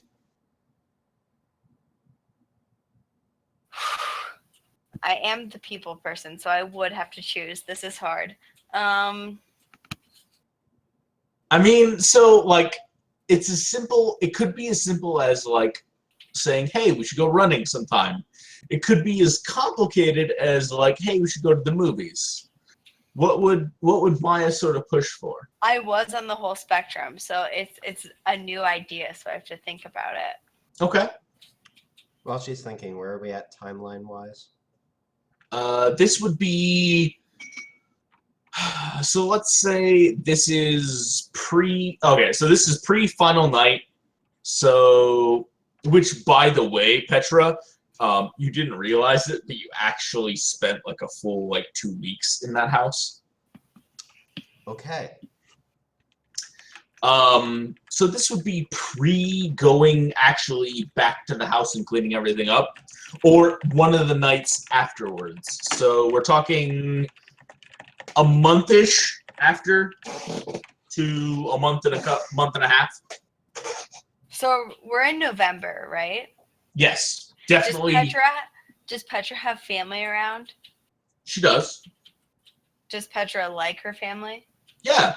I mean, she would definitely have Thanksgiving with Kurt and.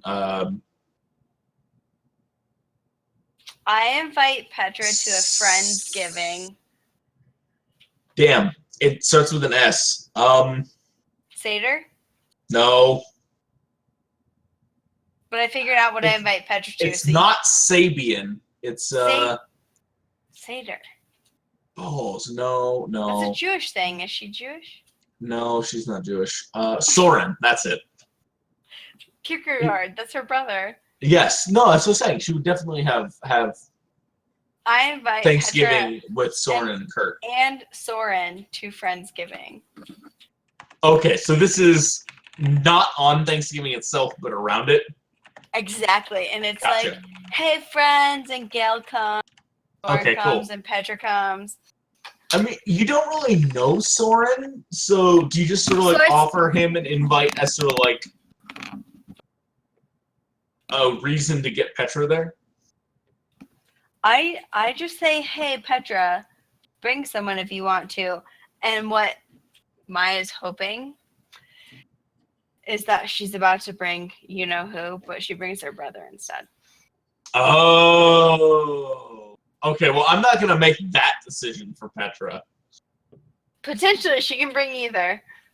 I make the insinuation to bring someone. Who does Petra bring? Yes. Who does Petra bring? Does she bring her brother or does she bring Wayne? I mean, okay, wait a minute. Hold on. Things have been going well with you and Wayne. Okay, yeah, I'd totally bring him then. Okay. I'll take it. You can bring 2 people if you want. If you want to bring Soren too, that's fine. No, I'm not gonna make it that complicated. She said as though she was trying to figure out a date for herself. Anyways. Is Soren hot? I don't know. He's related to Petra, so maybe? Not into it. Okay, continue. I mean, if I needed to physically describe Soren, I could do so. I haven't really thought about it too much, but I mean, I made it work with physically describing Luca, and then I fucked up. But anyways. So. Friendsgiving is where it happens. Friendsgiving. So, who all do you invite? I assume you invite Petra and tell her to bring somebody. I assume you invite Luca. And Galen, woman, and Galen, woman. And, I think I'm going to invite Victoria, even though I don't assume she'll come. Violet? Oh, wait, really? Just letting her know. Wait, so do you invite her with the, address she left you way back in the day? Or just I through forget- Luca? You're wrong, Petra. Yeah. I forget this Oh, part. there's No, I no, forget- no. You had an address with which to contact her. Okay, so I let her know that a thing is happening, and if she wants to drop by at the end, that she should. Okay, with the old address that you used to have. Like my home address? No, no, no. She gave you specifically an Yes. address to reach her at. Okay. All right. What's going on? All right. Petra, this is why I've been confused the entire time. Because the Oh, names are shit. so close.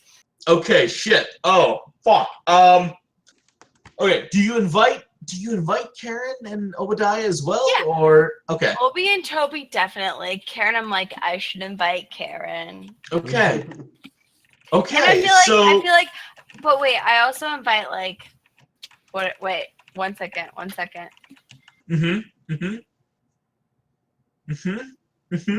Hannah, Johnny, and Aaron. All right. Okay, so you invite Hannah, Johnny, and Aaron as well. Jeez, lots Not of Dave people. though. Okay, so is Maya attracted to Hannah or Aaron at all? Oh. That's I an didn't- That's an ERIN, by the way. Aaron. Oh. Hannah a little. Okay.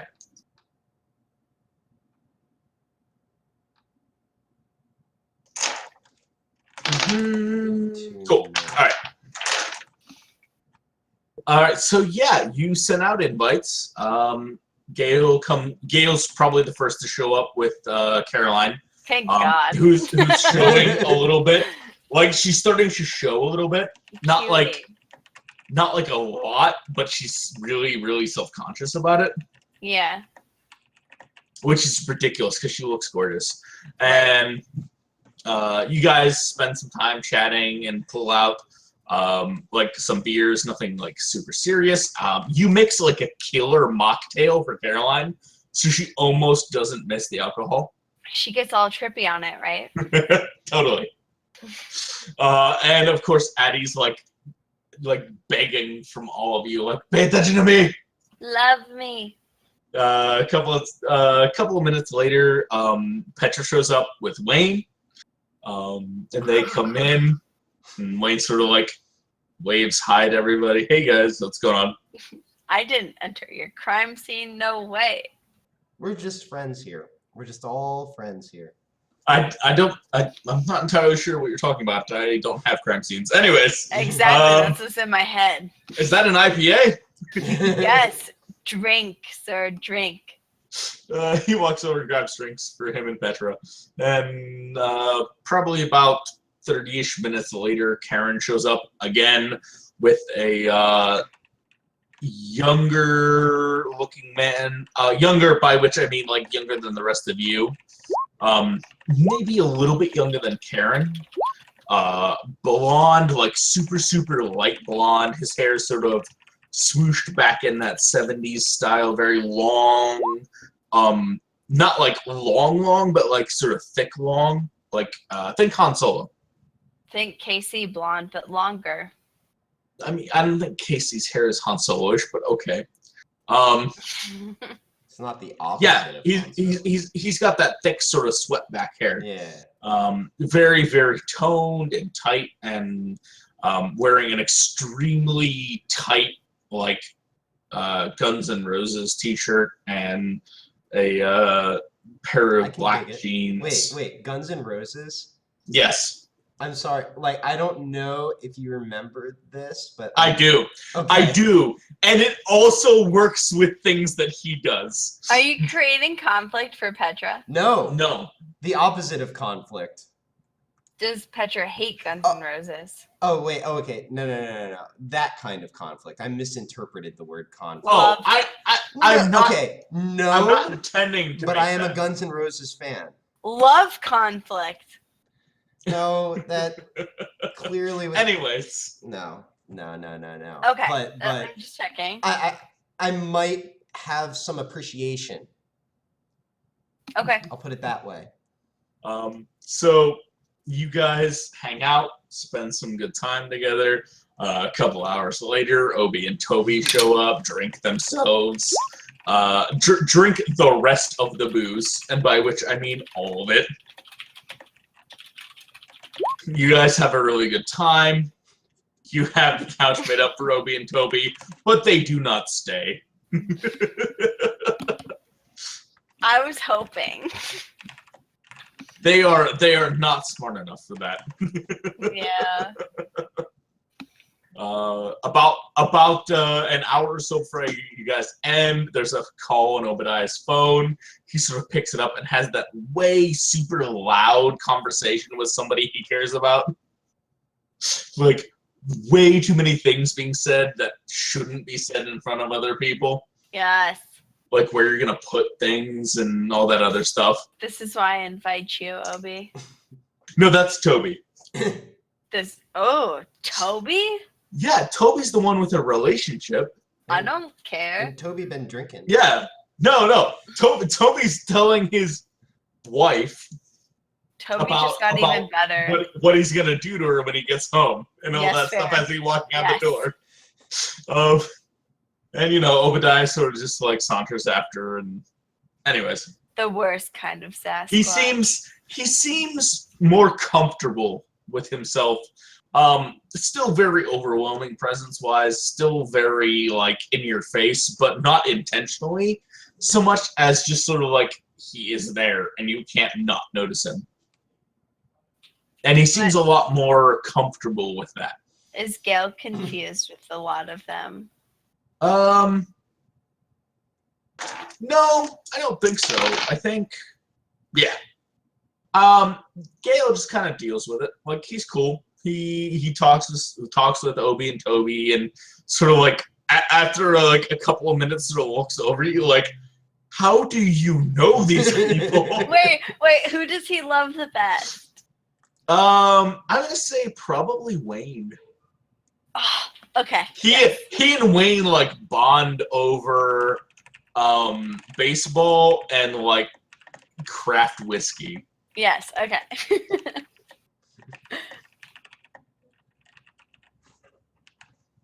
Anyways, so you guys, everybody's sort of starting to pile out, but Petra, you and Wayne are sort of still hanging out, and Gail's still there with Caroline, and a woman walks in and looks around.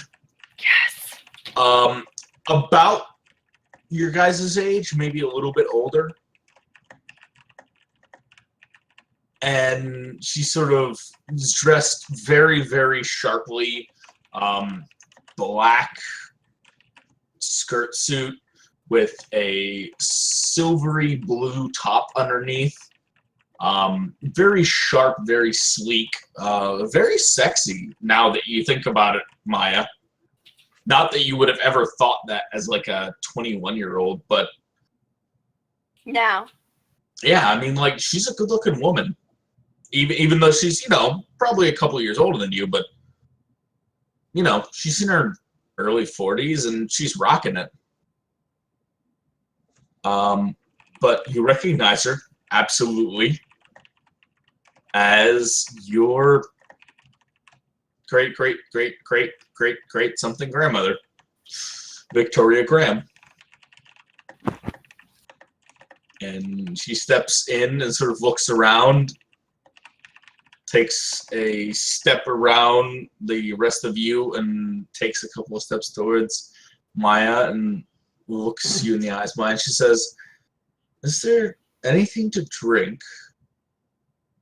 All the things to drink, Grams. She narrows her eyes a little bit. "Is there anything appropriate to drink?" I'm sure there is. What can I get you? She winks slightly and she says, "Is something in an 86 or an 87? Oh, I thought it was going to be blood for a second. Yep, I got it. You have one bottle of wine that suffices what she's requesting. Do you have anything appropriate to drink? I'm looking at that one of your guests. No, okay. You pull it down, cork it open, pour her a glass, and she takes it and nods, takes a sip, and sort of closes her eyes and hums appreciably. You are truly my granddaughter. And she takes a sip again.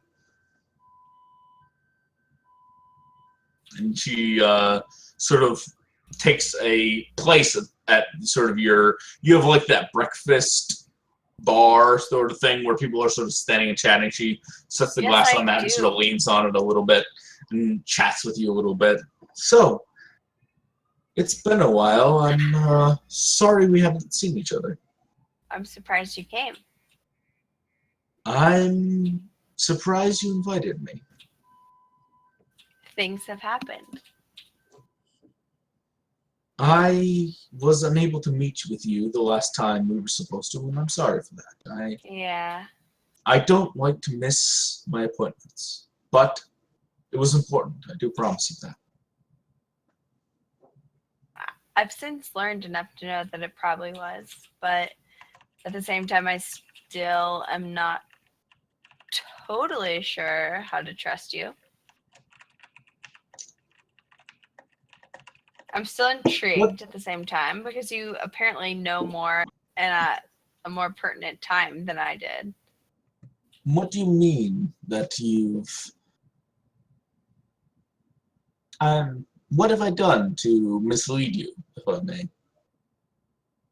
Oh, you haven't misled me per se, just the fact that you are the first person to speak about something that I had no clue of before, and now I want to know what you had in mind when you began to speak to me. Ah, well, the time is yet to come. You are still growing.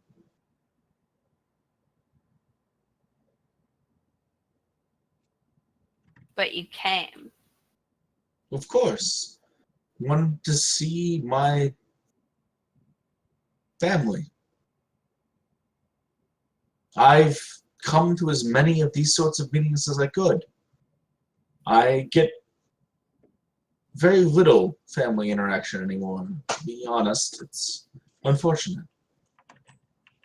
I slightly cut myself off from you and your brother for your own safety, but things have shifted recently.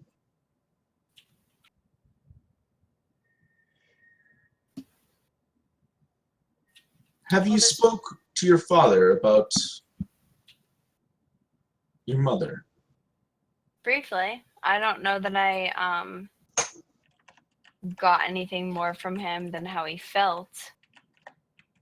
I know that she spoke with him several times about our family and sort of how things go, so I hoped he had perhaps given you warning as to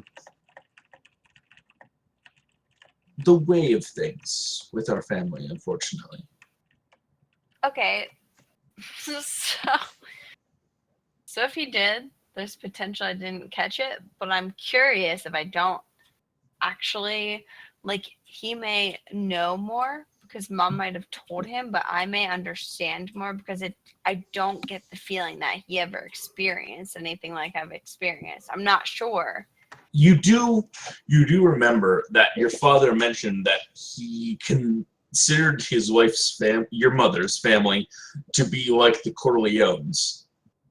Again, which is the family from The Godfather, aka Italian mafia, mob, very much organized crime-esque. Remind me what she just said again. All she said was that she thought your father might have informed you what to expect. Essentially. I'm getting a sense. I think it was more flowery when I said it, but...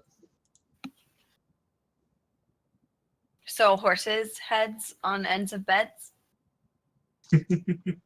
No, nothing like that, child.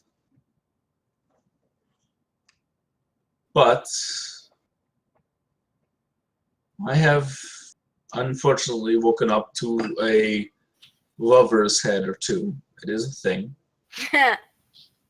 Called it. Oh, again, I don't wish this life on yourself or your brother at all.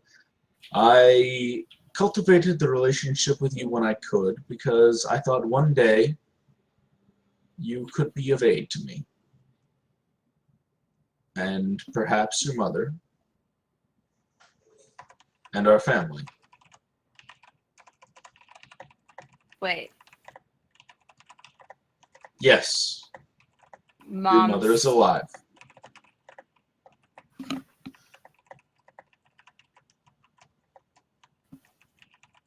Is that all you're gonna tell me? For your own protection, yes. That is all I will tell you. I expected as much. Okay. I've encouraged her to come and say hello, but she loves you too much. She fears that engaging you will be dangerous for all of you. I can't say that I think she's wrong. I've lost many husbands and children to the enemy. It is something that happens when you live as long as we do. Petra, you, at this point, let's say that you should make a wit subterfuge roll to try to. You've like noticed this middle-aged woman, young middle-aged woman, talking with Maya for quite some time.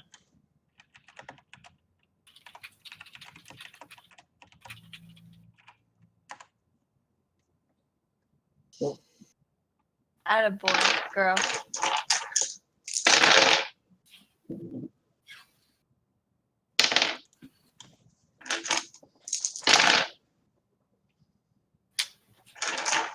So you hear the very tail end of the conversation, something about when people live as long as we do. Okay. And then the woman sort of looks over at you, and she smiles slightly, takes a wink at you, looks back at Maya. I should go. I've overstayed my welcome, but thank you for having me. I appreciate it. I will, of course, say a hello to Gale on my way out.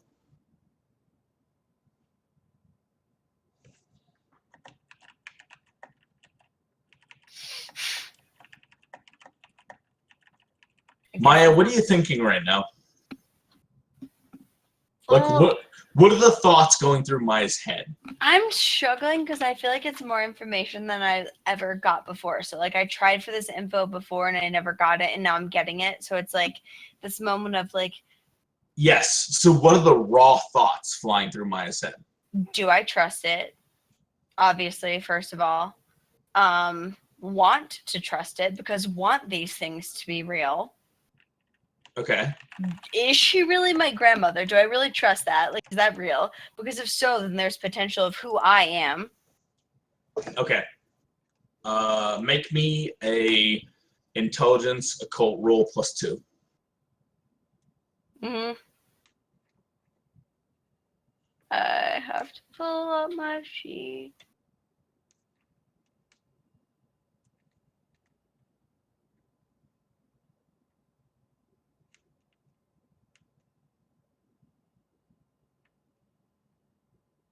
Intelligence. Okay. Sorry.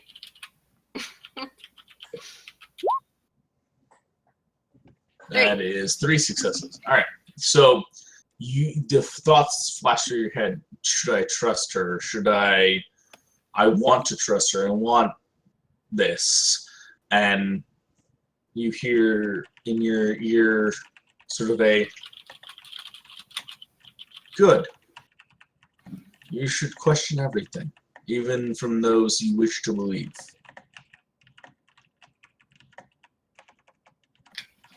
And she sort of, you watch your ancestor, whoever she is, you watch Victoria sort of walk up and hug Gale and speak with him for a moment and kiss him on the cheek.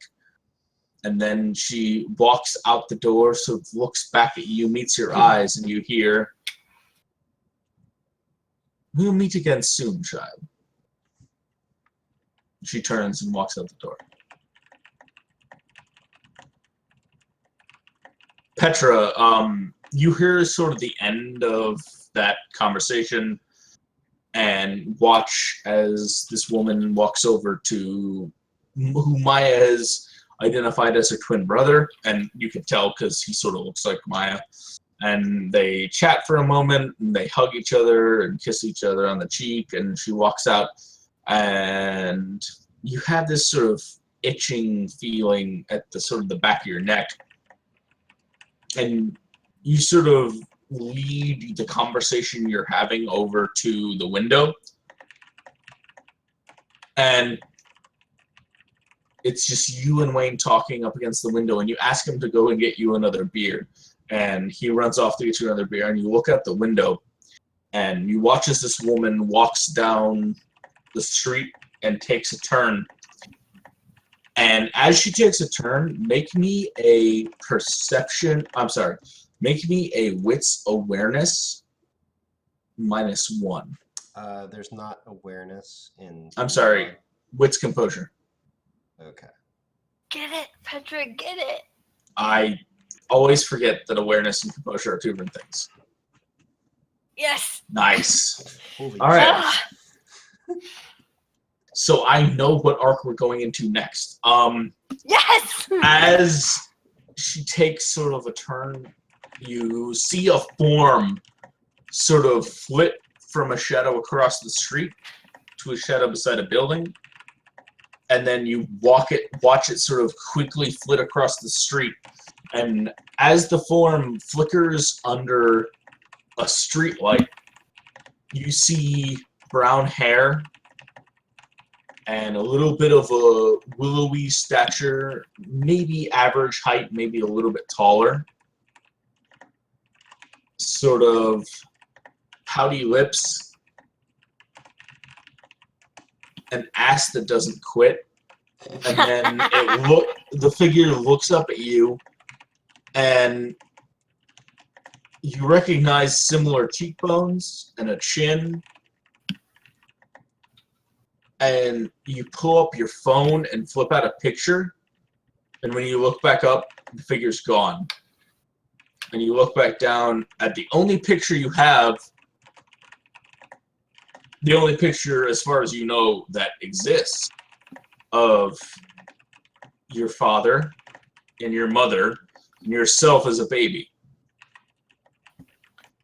And you look back down at the picture, and those same eyes are staring back up at you. And that's where we're going to call it. Oh, shit.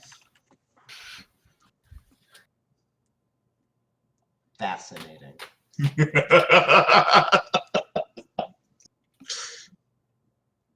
I love it. End stream. All right. Good night, everybody. Good night, stream. I hope you enjoyed our nonsense, whatever this was. Good night. There will be more.